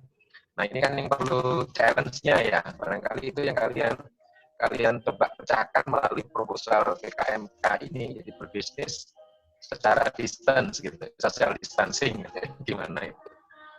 Jadi bagus itu. Ya. Ya. Jadi kalau memang sepengetahuan saya untuk makanan sudah nggak boleh lagi. Jadi produk-produk yang lain, jadi memanfaatkan sumber daya yang ada di sekitar kita, bikin sesuatu yang lain. Oh ya, tadi saya lupa untuk untuk mahasiswa yang mengikuti ini program PKM ini sangat saya sarankan untuk masing-masing kelompok untuk punya file judul-judul yang lolos PKM 2019 ya, atau tahun-tahun sebelumnya. Karena itu bisa jadi insight buat Anda dan kelompok, kira-kira judul-judulnya itu seperti apa yang lolos didanai itu seperti apa. Karena pengalaman ya Bu Leli untuk yang ikut PKMM banyak ya. Nah, kemarin ada yang WA, Ibu saya mau mau neliti PKMM, tapi sasarannya adalah PKMM atau PKMP ya. Sasarannya, objeknya adalah, judulnya sudah bagus, tapi sasarannya, maksudnya objek penelitiannya adalah potensi wisata yang dimiliki oleh perorangan. Nah, penting untuk dipahami bahwa PKM ini harus memiliki kontribusi yang cukup luas ya, bukan kontribusi untuk orang perseorangan. Jadi kontribusinya harus luas, sehingga saya sarankan kenapa harus objek wisata yang dimiliki oleh perorangan. Coba Anda gali objek wisata yang dikelola oleh pemerintah daerah yang dia belum optimal. Contohnya adalah kita ini memiliki pantai yang masuk dalam 10 pantai terindah di Indonesia. Ya. Tetapi kalau kita lihat pengelolaannya kurang optimal. Ya, kita punya apa? Ada Pantai Papuma, ada apa lagi? Anda paling ini kan ya, paling hafal ya. Mana-mana yang indah tapi belum terjamah oleh ini ya, oleh akademisi seperti Anda semuanya, potensinya bagus tapi nggak dikelola dengan cukup bagus. Nah, itu coba digali. Itu malah poin plus dari PKM. Coba gali pantai mana yang Anda berikan sentuhan apa kira-kira, sehingga bisa menarik wisatawan domestik dan asing. Nah, itu multiplier efeknya lebih luas lagi, kemanfaatannya lebih luas lagi, itu lebih menarik untuk menjadi judul PKM. Ya, jadi ikonik Jember, wisata eko pantai atau apa, pakai judul-judul yang seperti itu. Nah, gitu ya saran saya ya. Baik. Bagaimana penanya, apa sudah puas terkait feedback tadi? Oke, sejauh ini saya paham Ibu, cuman tim saya jadinya kan ini pakai kuliner itu kemarin sudah konsul juga ke dosen pendamping, kira-kira kalau produk ini gimana Ibu? Nah, kata ibunya juga nggak apa-apa selama kita bisa jalanin, jadi kita mikirnya kuliner masih nggak apa-apa gitu Ibu. Memang jadi favorit dari dulu Mbak.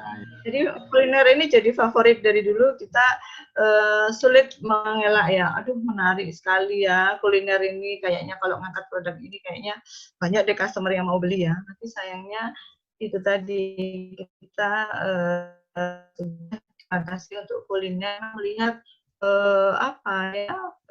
kontribusinya kurang lagi dari tahun ke tahun kan sudah banyak sekali.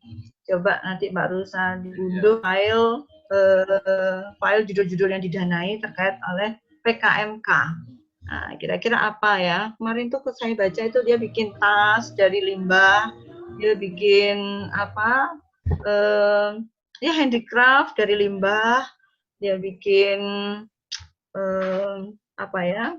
Ya kebanyakan handicraft dari limbah. Mungkin gitu. Kalau pakai kuliner itu terkait tentang strength, Bu, daya tahan. Ya. Daya tahannya kan juga diperhitungkan juga. Betul, ya betul. Ya, ini bisa lanjut pertanyaan kedua ya, Bu ya? Boleh, silakan. Oh, boleh.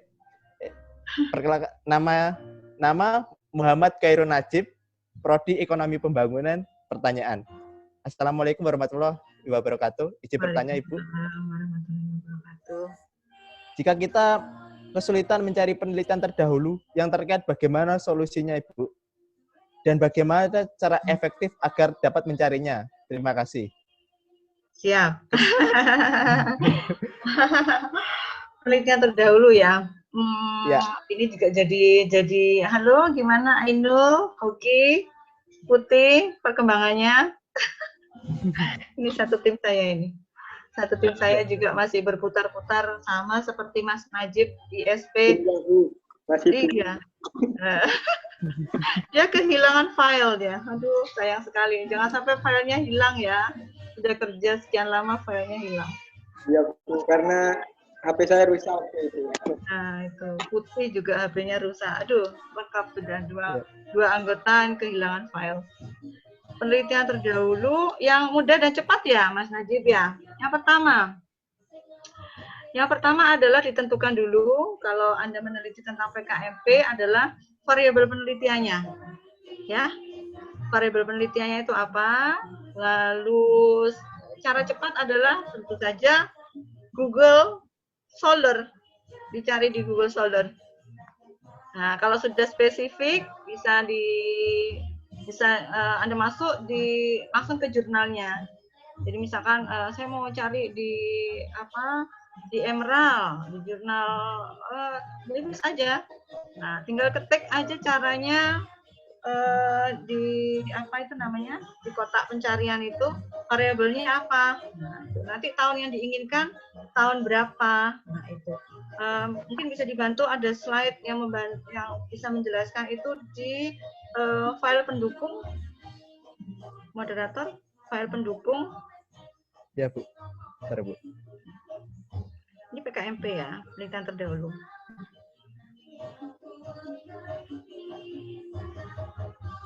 Ya, itu sudah ya, Ibu.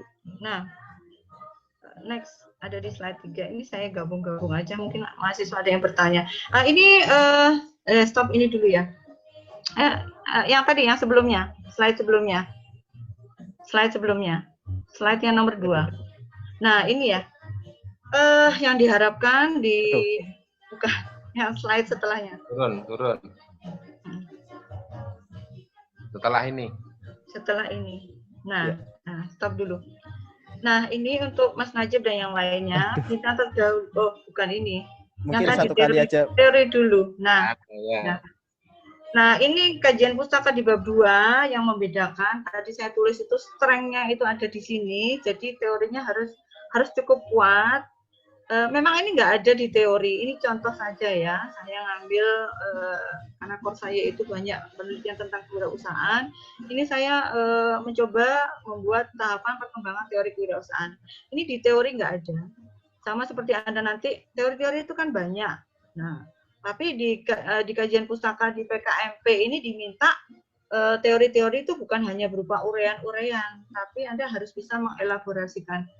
Jadi dibikin seperti ini. Jadi tahapan-tahapan perkembangannya teori kewirausahaan itu seperti apa? Karena kan kita terbatas hanya 3-4 halaman aja kan ya di bab 2.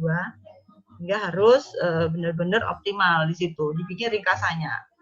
Jadi perkembangan teori dari tahun ke tahun itu seperti ini. Ini teori. Jadi bukan hanya yang sulit itu mencari penelitian terdahulu ya. Menurut saya yang sulit itu malah teori. Kalau penelitian terdahulu itu mudah. Dari pengalaman Bu Leli ya, penelitian terdahulu itu nggak sulit. Yang sulit itu Anda membuat seperti ini, membuat teori-teori itu, rangkuman dari teori-teori. Ya, nanti dosen pendamping siap membantu. Next, nah yang ditanyakan kan ini ya. Baik, Mas Najib gimana? Apa? Yang ditanyakan kan ini, contoh penelitian terdahulu di bab 2 itu gimana yang cepat?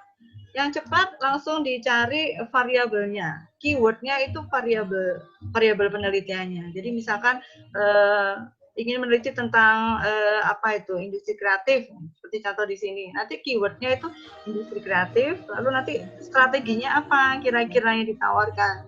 Nah, jadi 2 keyword itu di abstrak itu kan ada keyword pasti ya. Nah, keywordnya di abstrak itu yang Anda gunakan untuk search penelitian terdahulu pada bab 2. Itu cara cepatnya, Mas Najib. Jadi nanti disusun perlu berapa, Bu? Nggak usah banyak-banyak. Jadi yang penting dia terkait. Kalau misalkan kemarin Ainul saya sarankan berapa ya? 10 ya. Kalau 2-3 kurang ya. Karena strength-nya di PKMP ini di sini teori dan penelitian terdahulu. Jadi 10 tengah-tengah lah. Kalau bisa 15 bagus. Jadi separuh-separuh jurnal nasional, separuh jurnal internasional, ya. Saya memang ekstra di sini, ngawal bimbingan saya ekstra di sini di teori dan penelitian terdahulu. Ini untuk yang kelompok PKMP. Jadi nggak boleh lolos, ya, nggak boleh lolos ini bab 2 ini, karena strength-nya PKMP itu ada di bab 2. Jadi bagaimana mereka menyusun teori, bagaimana menyusun penelitian terdahulu. Sehingga kalau dilihat catatannya, coba bisa ditunjukkan filenya Ainul sama Hoki dan Putih nggak keberatan ya, filenya di-share ya. Tidak apa-apa, Ibu. Monggo. Ya, moderator bisa dibantu file yang Biar buat kita tahu Apa? juga kesalahan kita di tahu mana. salahnya di mana ya. Ya. Bisa dibantu file yang apa proposalnya Hoki, Ainul dan Putih yang berupa Word.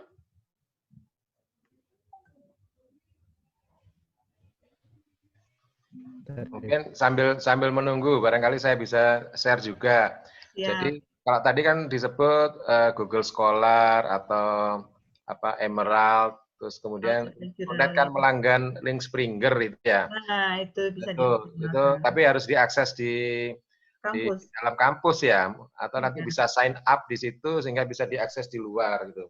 Nah, cari di situ. Kemudian begitu menemukan satu artikel misalkan yang pas, misalkan tadi variabelnya cocok, publikasi di tahun-tahun terakhir, berikutnya lakukan snowballing. Jadi kalau tadi Bu Leli menyarankan 2 kurang, kemudian minimal plus minus 10, itu bisa dengan cara itu. Dapat satu referensi, setelah baca abstrak, jangan baca isi dulu, loncat ke belakang daftar pustakanya dibaca. Kemudian searching orang itu lagi, gitu. Orang ya, pustaka yang disebut tadi di link Springer atau di Google Scholar gitu. Jadi nanti bisa beranak pinak. Jadi satu artikel kemudian dipecah dapat 2 atau 3 sumber artikel lagi baru gitu ya. Kemudian split lagi dan seterusnya gitu. Mungkin bisa begitu. Iya, saya selalu sampaikan ke mahasiswa daftar pustaka jurnal yang sudah Anda temukan satu saja itu merupakan harta karun. Iya. Karena kita startnya dari situ. Dari situ kita terus kita cari dari situ. Ya, saya kira nggak sulit. Hanya setelah itu kita harus petakan apakah benar-benar penelitian ini terkait sama penelitian terdahulu ini apakah terkait dengan penelitian kita. Lalu juga mungkin tahunnya ya diperhatikan ya, tahun jurnal itu. Jadi apakah itu sudah terlalu lama? Updating dari penelitian terdahulu itu kan juga penting ya. Yang sudah meneliti di tahun-tahun yang baru ini apa sih? Kebaruannya, kekiniannya itu apa? Jadi kalau saran saya untuk mahasiswa untuk PKM ini tahunnya nggak usah yang terlalu jauh-jauh ya, yang apa baru ya 5 tahun terakhir gitu. Nah ini ada file dari kelompok yang saya banggakan. Ini karena maju terus kan ya ini ya kelompok ini ya. Ya kan? Halo Hoki, Ainul, Putih. Iya, Bu. Ya kan? Nggak mandek kan ya? Karena udah lama ini nggak ada Bu Leli lagi nih. Udah lama nggak muncul. Udah dirindukan kapan bimbingan lagi. Langsung ke bab 2 ya, yang ditanyakan tadi ya. Bisa tolong di bab 2. Ini banyak, ini catatannya saya merah-merah ini. Karena apa itu namanya, mereka kan PKMP ya. Coba di latar belakang ini. Nah ini udah bagus ini. Bisa pelan sebentar, ini ada data-data yang ditampilkan. Stop dulu. Nah, ada data-data yang disampaikan. Nah, ini udah ada data-data yang disampaikan itu jadi untuk PKMP fenomena jangan hanya berupa pernyataan ini sudah bagus, ini masih kurang. Nah, tapi harus ada data-data. Makanya ini kerja keras dari kelompoknya Hoki dan Ainul dan Putih untuk bisa menyusun seperti ini. Jadi data-data ada berapa warga yang bekerja di bidang pertanian, kopi, luas lahannya segini, lalu produksi kopinya sebesar ini, sumbangannya terhadap PDRB segini. Nah, itu namanya fenomena. Karena kelompok ini kan akan menyampaikan strategi pemberdayaan. Jadi memberikan solusi. Ya. Solusi strategi pemberdayaan. Baik, di bab 2 bisa tolong dibantu scroll di bab 2. Ini juga masih sama kok, masih kesulitan juga ya cari penelitian terdahulu. Tapi sudah berbentuk. Sudah berbentuk teorinya. Teorinya sudah berbentuk, tapi yang masih kurang ini adalah teori hanya yang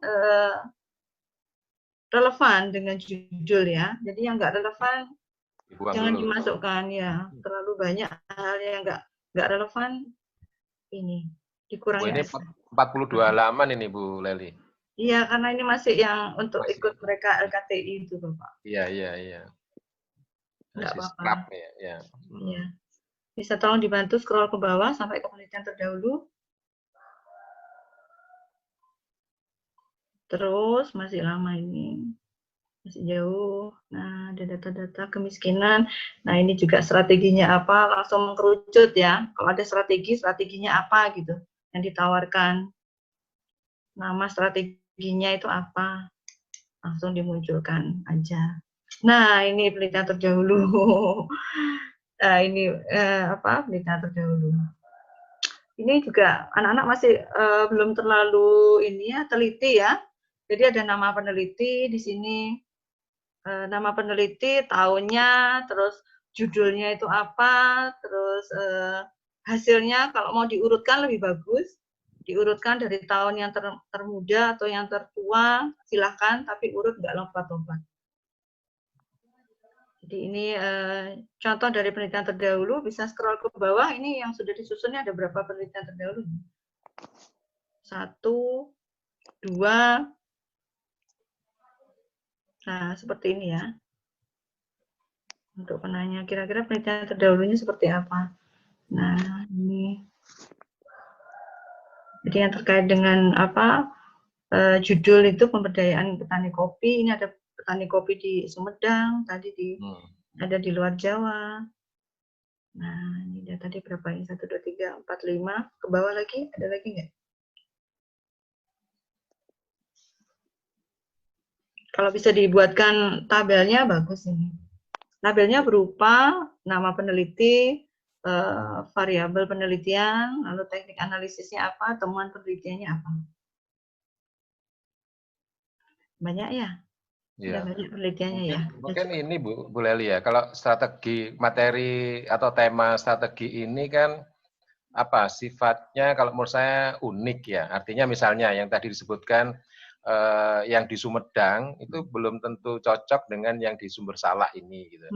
Sehingga kalau menurut saya yang di penelitian terdahulu itu lebih pada yang dilihat adalah aspek-aspeknya. Jadi misalkan di Sumedang itu pemberdayaan masyarakat kopinya seperti apa, itu aspek apa yang dipertimbangkan sehingga nanti konstruksi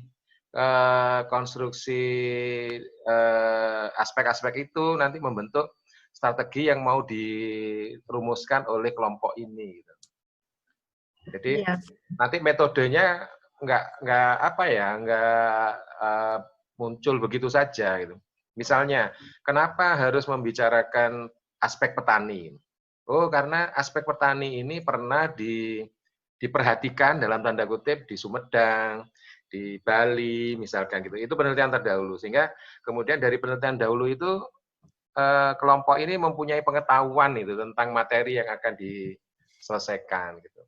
Kalau hasilnya pasti beda. Itu yang saya maksudkan dengan unik gitu ya.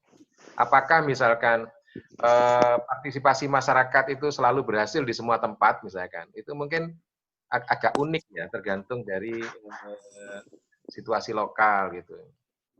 Lain kalau penelitian yang membuktikan hipotesis ya, yaitu kita bisa benchmark terhadap hasil-hasil terdahulu.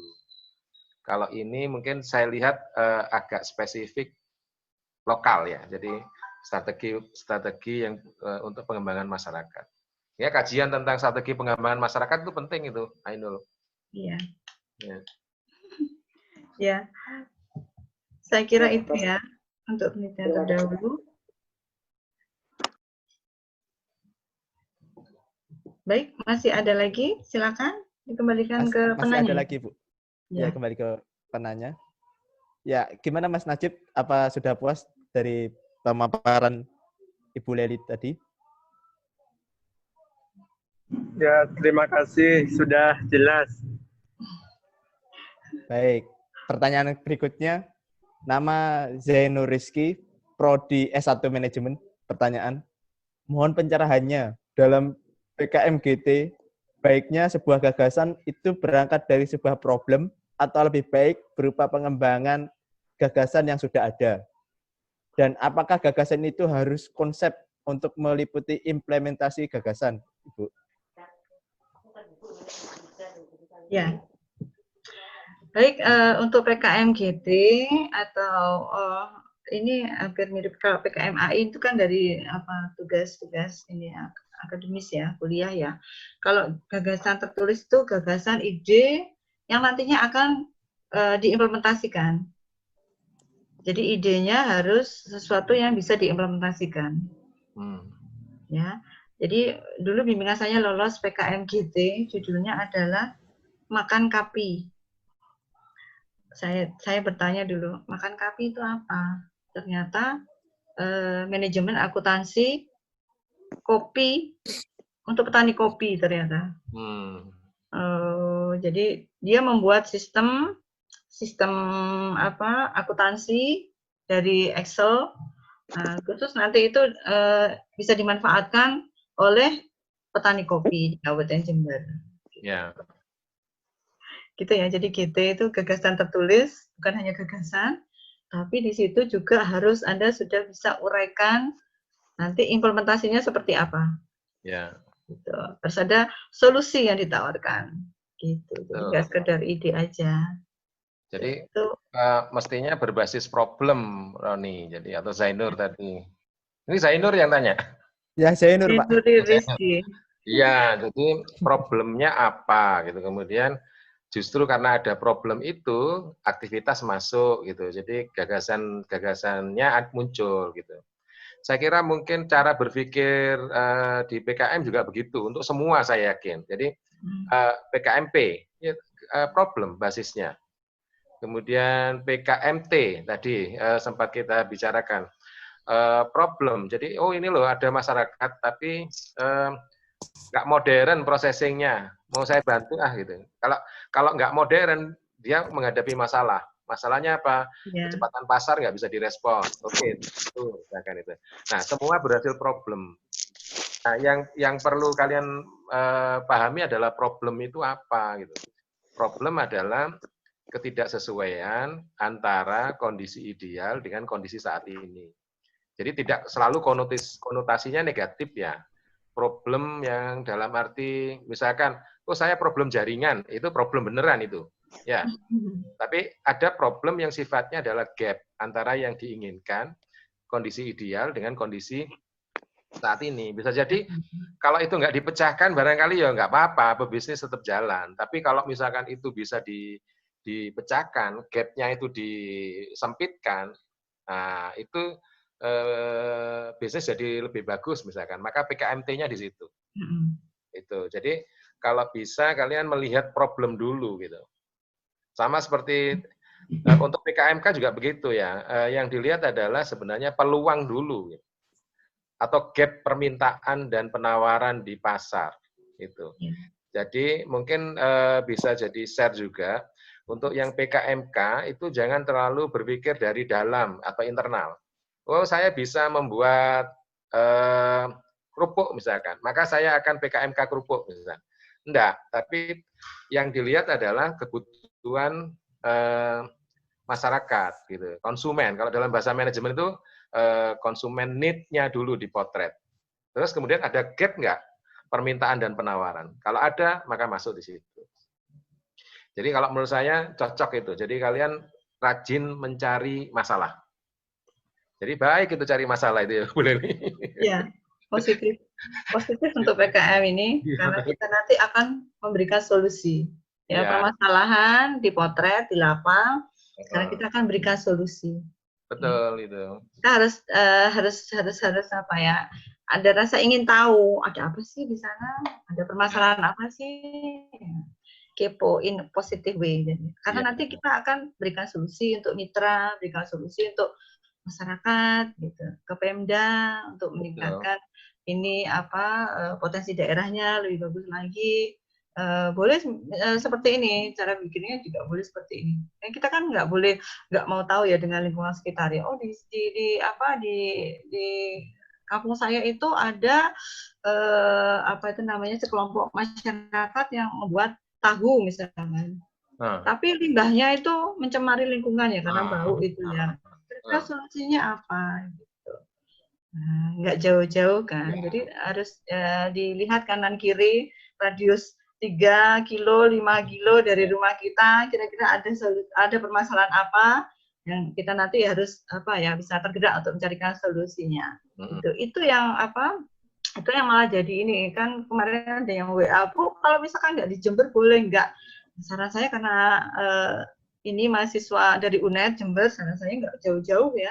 Misalkan cari mitra sasarannya di Ponorogo yang terlalu jauh ya. Di Jember, Besuki, ini Bondowoso, Situbondo, Banyuwangi itu masih relevan. Betul, kalau terlalu jauh, diharapkan di masing-masing perguruan tinggi itu ada peningkatan kesejahteraan masyarakat, ada kontribusi kita yang nyata gitu. Oh, berarti nggak boleh ya, Bu, karena kebetulan saya mudik. Oh iya, nanti bisa share juga itu berarti. bisa share oleh teman-teman yang mungkin tinggal di sekitar ini ya, di sekitar Jember ya. Gitu. Jadi mungkin itu yang dimaksud dengan creative thinking, critical thinking. Jadi kalau saya guyon dengan mahasiswa di kelas saya itu, kalian bisa ngukur keberhasilan kuliah kalian itu dari cara kalian atau waktu yang kalian butuhkan untuk nyampe ke tempat kos pulang dari kelas gitu. Kalau waktu yang dibutuhkan itu sama dengan waktu keberangkatan, itu kuliahnya nggak ada atau bahkan lebih cepat gitu ya. Misalkan dari tempat kos ke kelas itu butuh waktu 15 menit misalkan. Terus pulang dari kuliah malah 5 menit nyampe di tempat kos. Itu berarti kalau menurut saya indikasi tidak berhasil kuliahnya. Kasar-kasaran ini. Nah, kalau lebih lama misalkan, jadi setengah jam. Kok bisa begitu ya? Nah, saya bilang begini, kalau mahasiswa itu menginternalkan pengetahuannya, dia tolak-toleh selama perjalanan pulang itu dia tolak-toleh.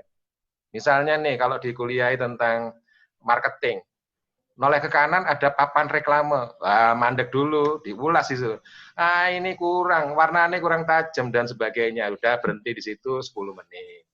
Nanti jalan lagi ketemu reklame yang kedua. Wah, ini bagus. Seperti yang dibahas di kelas tadi, eye catching, 10 menit. Jadi kira-kira 20 menit, 30 menit baru nyampe rumah gitu. Nggak apa-apa. Jadi kok malah cepat 5 menit, itu berarti di kelas tadi nggak ada apa-apanya itu. Harusnya adalah internalisasi begitu. Nah, apa ini sebenarnya pesan yang ingin saya sampaikan? Yaitu kita care dengan lingkungan sekitar. Jadi saya sepakat tadi. Jadi problemnya yang mana? Problem masyarakat siapa? Ya udah di kanan kiri kita aja. Masalahnya kadang-kadang kita terlalu cuek untuk melihat problem di sekitar kita. Ya, seolah-olah harus jauh gitu kan. Enggak, malah yang membutuhkan problem solving adalah lingkungan di sekitar kita. Iya. Sharing mungkin Pak Adi. Saya juga waktu itu saya lagi jalan-jalan di daerah Mangli yang nggak terlalu jauh juga dari rumah saya. Itu ada memang saya temukan di situ ada keluarga yang ada kelompok keluarga yang prasejahtera. Lalu saya cari datanya. Oh ya memang itu cukup cukup tinggi di situ di daerah situ. Nah, kira-kira potensinya itu apa? Ternyata mereka itu bisa bikin kerupuk. Nah, di Kaliwates itu ada UKM kerupuk. Nah, tapi mereka kesulitan dalam mengemasnya. Nah, udah sederhana aja. Akhirnya itu didanai oleh Dikti. Cukup saya belikan mesinnya, saya ajari pemasakannya, bikin membranding itu loh produk mereka. Itu kan sesuai dengan ilmu kita di FEB ya. Nggak jauh-jauh. Jadi rumah Bu Leli di Tegal Besar itu ada di Mangli sama di Kalimantan. Ya, itu ada itu mereka itu. Nah, itu didanai. Itu yang pernah saya sampaikan ke kelompok, mungkin Rohimatul ini saya baca namanya, itu yang sudah diskusi dengan saya. Saya sempat tawarkan, jadi kalau di sekitar saya mirip dengan apa yang dilihat Bu Leli, itu kalau ke arah Bondowoso, saya tinggal di Patrang, arah Bondowoso, di sana ada penghasil keripik singkong. Nah, itu keripik singkong curah. Bagaimana cara menjualnya? Cara menjualnya ya dimasukkan dalam box kaca itu, rombong, kemudian didorong sampai alun-alun sana. Bayangkan jalan kaki itu. nggak pakai sepeda motor. Ada yang sudah menggunakan teknologi sepeda motor misalkan. Nah, mungkin kita melihat bahwa sebenarnya mereka punya problem tuh. Problemnya apa? Wong keripik enak sebenarnya, kemudian processingnya relatif sehat, tapi mereka nggak bisa jualan di tempat-tempat premium. Nah, apa yang bisa dilakukan? Kayak tadi itu, mungkin kita bisa asistensi ke packaging-nya, dipak, sehingga kemasannya lebih menarik, sehingga bisa masuk ke toko oleh-oleh. Gitu. Nah, ini saya bisa kasih saran ide untuk mahasiswa yang masih kebingungan untuk PKMK ya. PKMK karena makanan sudah nggak boleh, kita ini sebenarnya punya potensi banyak loh. Kita ada kerupuk ya di Jember ini, kita ada kerupuk, kita ada di Balung Tutul itu ada manik-manik. Ya. Lintas B. Nah, itu mereka tuh nggak jual di Jember, malah keluar. Kirimnya itu ke Bali.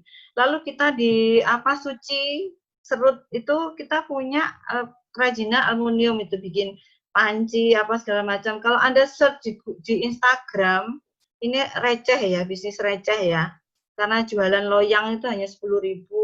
Cetakan nastar, lebaran ya, ibu-ibu saya bikin nastar.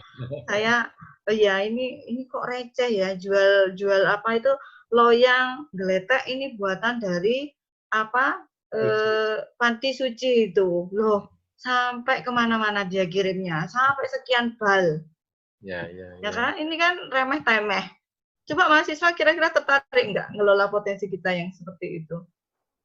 Yang jual itu juga, ya itu bukan ini juga yang pegang itu. Coba kalau dibikin yang lebih menarik lagi, pemasarannya itu akan membantu mereka UKM Mall Aluminium Jember gitu. Karena bikin idenya itu.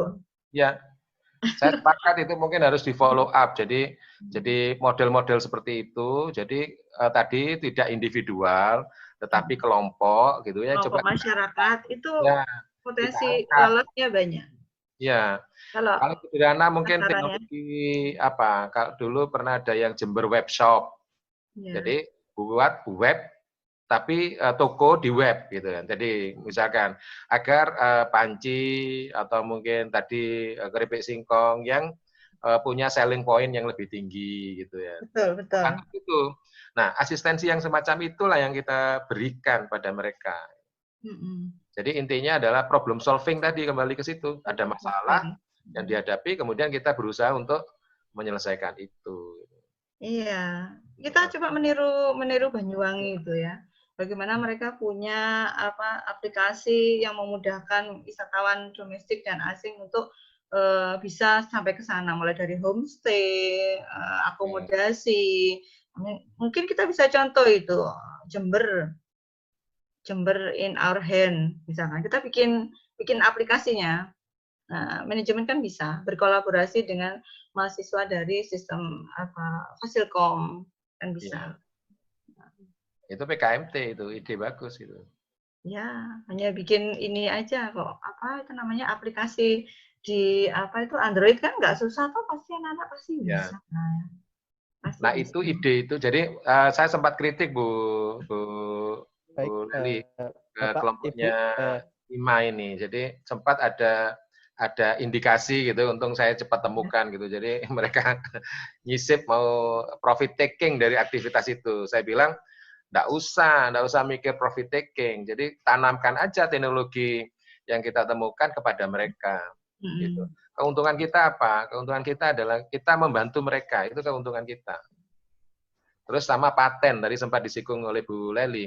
Jadi bayangkan kalau kalian bisa mengenerate aplikasi yang kemudian bisa dipatenkan. Wah, itu nanti dengan sendirinya akan muncul peluang ekonomi seperti royalti dan sebagainya. Jadi untuk sementara jangan memikirkan internal kelompok kalian akan dapat apa gitu.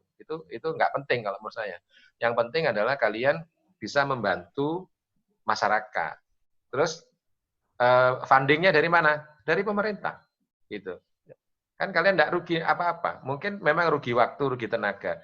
Tapi opportunity yang kalian dapatkan itu yang kemudian berharga. Bayangkan kalau kalian bantu diam-diam nggak ada yang support, ya tenaga, pikiran, ya duit kalian pribadi. Tapi kalau ini kan misalkan idenya diakui oleh masyarakat pendidikan tinggi, gitu, didanai, punya nama dan sebagainya. Itu yang Iya. benefit saya kira yang kalian dapatkan. Nanti akan kembali kok ke kita. Iya.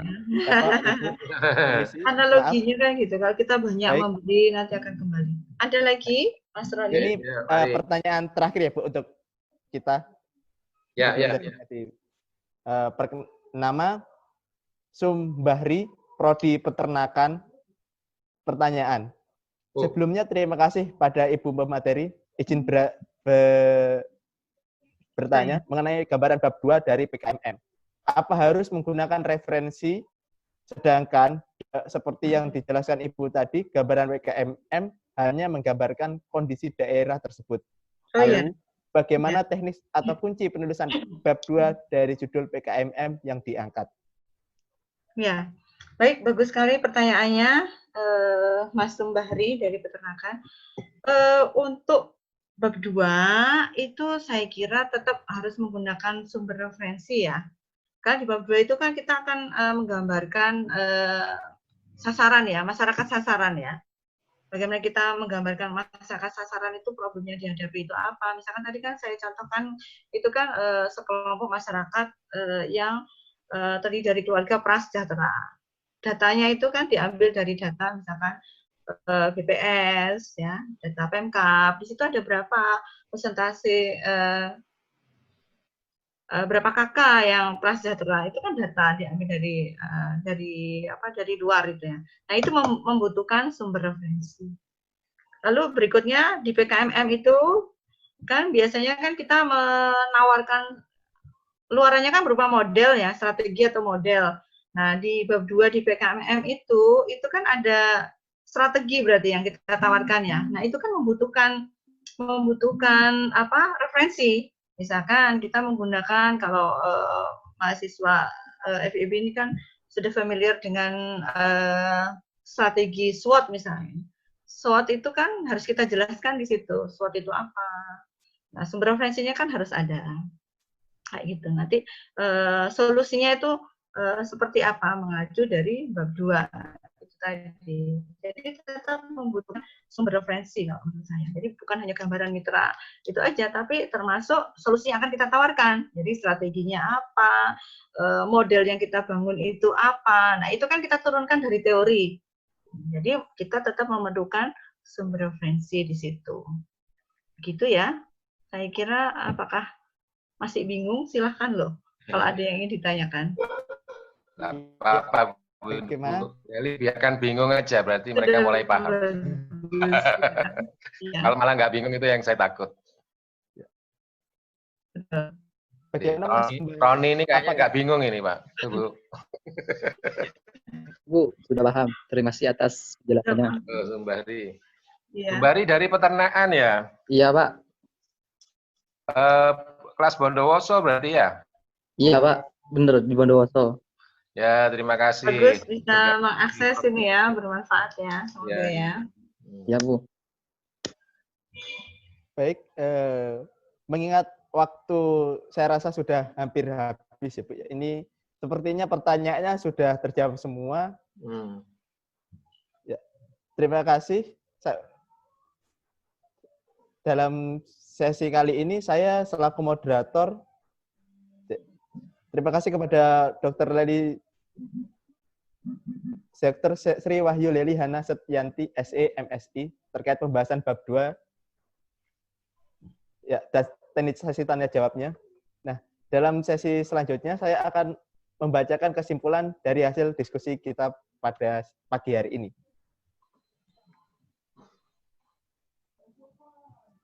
Penyusunan harus sesuai panduan, sesuai kriteria setiap jenis PKM. PKMP, bab 2, tinjauan pustaka, menguraikan hasil temuan peneliti lain yang diperoleh dari pustaka acuan, serta menjadi landasan disusun proposal, penjelasan teori yang melandasi, dan serangkaian hasil yang sudah dikenali dan mempunyai alur pikir. Yang perlu diperhatikan dalam penyusunan penelitian bab 2, yaitu state of the art, perbedaan dengan riset sejenis. Variabel 2 harus jelas, dan susun tabel penelitian sebelumnya. Pada PKMK, usaha sudah berjalan atau produk sudah dikomersilkan. Bab 2, gambaran umum rencana usaha, menguraikan kondisi umum lingkungan yang menunjukkan potensi sumber daya dan pesaing peluang pasar, serta analisis ekonomi usaha. Gambaran potensi sumber daya dan peluang pasar. Dan dapat diuraikan dalam bentuk business plan, termasuk cash flow dan sinkronisasi antara permasalahan, tujuan, metode, jadwal, dan biaya pelaksanaan. Pada PKMM, persoalan masyarakat tidak produktif. Bab 2, gambaran umum masyarakat sasaran, menguraikan kondisi dan permasalahan masyarakat sasaran. Uraian mitra, gambaran masalah mitra gagas sasaran, dan tujuan PKM yang ingin dicapai. Uraian permasalahan yang dihadapi masyarakat yang membutuhkan bantuan penyelesaian, hindari kegiatan percobaan dan kegiatan dalam usulan. PKMT, persoalan masyarakat produktif menggunakan kreativitas dalam penerapan teknologi atau manajemen. Bab 2, tinjauan pustaka. Uraian kondisi umum lingkungan yang menimbulkan gagasan membantu mitra dalam meningkatkan usaha dan atau kegiatannya. Uraian sumbangsih atau bantuan teknologi yang diusulkan. Pertukaran pikiran dengan mitra dalam rangka mengidentifikasi permasalahan mitra dan produk harus merupakan solusi atas persoalan prioritas mitra. Dapro melampirkan SPKB dari mitra.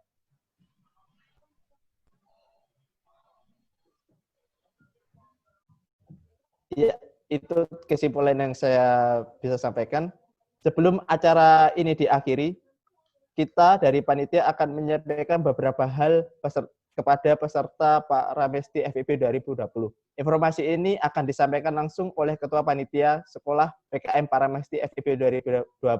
Kepada Saudara Ainul Yakin, waktu dan tempat saya persilakan. Baik, terima kasih atas waktunya dari moderator. Yang saya hormati Bapak Swedek 3, Bapak Hadi Paramu, dan pemateri pada siang hari ini, Bu Leli, dan para peserta Paramesti 2020 yang saya banggakan. Kegiatan Paramesti pada yang telah berjalan telah mencapai kegiatan yang kedua kalinya. Panitia ingin menyampaikan sebuah informasi terkait pengumpulan bab 1 dan bab 2, di mana pengumpulan tersebut akan dilakukan maksimal sebelum pertemuan ketiga tersendiri. Informasi lebih lanjut nantinya akan disampaikan melalui broadcast yang akan dikirim lewat Telegram maupun WA Group. Dan saya menghimbau untuk para peserta Paramesti 2020 ini untuk lebih komunikatif lagi untuk membicarakan terkait isi dari proposal sendiri kepada dosen pembimbing maupun mentor untuk menyelesaikan proposal yang baik tentunya. Seperti saran dari Pak Hadi sendiri pada sambutan tadi, jangan jadikan dosen sebagai legalitas. Dosen harus terlibat di dalam suatu penyusunan proposal, baik dari awal sampai akhir. Selanjutnya, laporan sementara bahwasanya terdapat beberapa tim yang masih belum menyampaikan perkembangannya sampai dengan sekarang. Dalam hal ini tentunya membuat panitia merasa untuk lebih ditekankan lagi agar proposalnya nanti bisa terkumpul semua. Tetap semangat dalam menyelesaikan proposalnya, karena waktu kita yang pertama dekat dengan UAS. Insya Allah setelah UAS itu teman-teman semua bisa lebih mengoptimalkan isi dari pengajian sendiri, dari setiap proposalnya tersendiri. Mungkin hanya itu yang dapat saya sampaikan selaku Ketua Panitia Paramesti 2020. Kurang lebihnya mohon maaf. Wabillahi taufiq wal hidayah. Wassalamualaikum warahmatullahi wabarakatuh. Waalaikumsalam. Waalaikumsalam warahmatullahi wabarakatuh. Saya ucapkan terima kasih kepada ketua panitia. Selanjutnya saya meminta seluruh peserta untuk mengaktifkan video ya, sambil mengangkat tangan dan mengepalkannya. Ini buat screenshot bahwa kita telah mengikuti PKM. Ya. Wah, untung saya bertahan sampai akhir ini. Jadi tadi saya ikut sesi. Ya, silakan PDD untuk screenshotnya. Ya, mengepalkan tangan ya.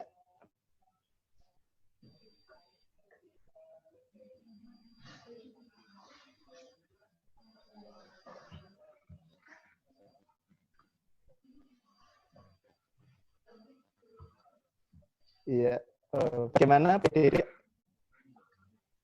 Masih ada yang belum ini, Roni? Ya, sebentar, iya. Mas.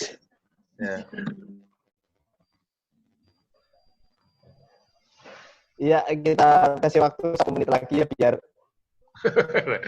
Lama 1 menit itu, Roni. Tangan saya ngangkat nih. Ya, apa sudah PDD? Ya, sebentar, Mas.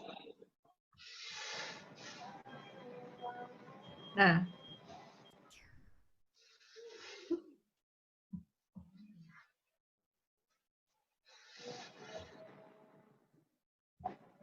semangat semua. Ya, sukses. Bisa. Amin.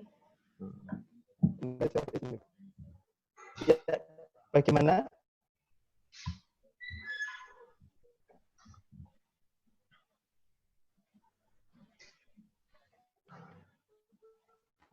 Cukup, Cindy?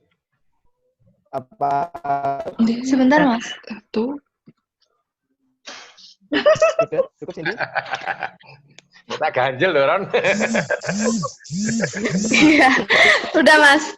Oke. Oh, sudah. Terima kasih kepada seluruh peserta sudah meng-on-kan kamera. Ya, dan sampailah kita pada akhir acara. Saya selaku moderator mewakili segenap panitia Paramed FEB 2020 mengucapkan terima kasih kepada pemateri yang telah memberikan ilmu bagi para peserta. Semoga ilmu yang kita dapat bermanfaat bagi kita semua. Sehat selalu dan jangan lupa bahagia.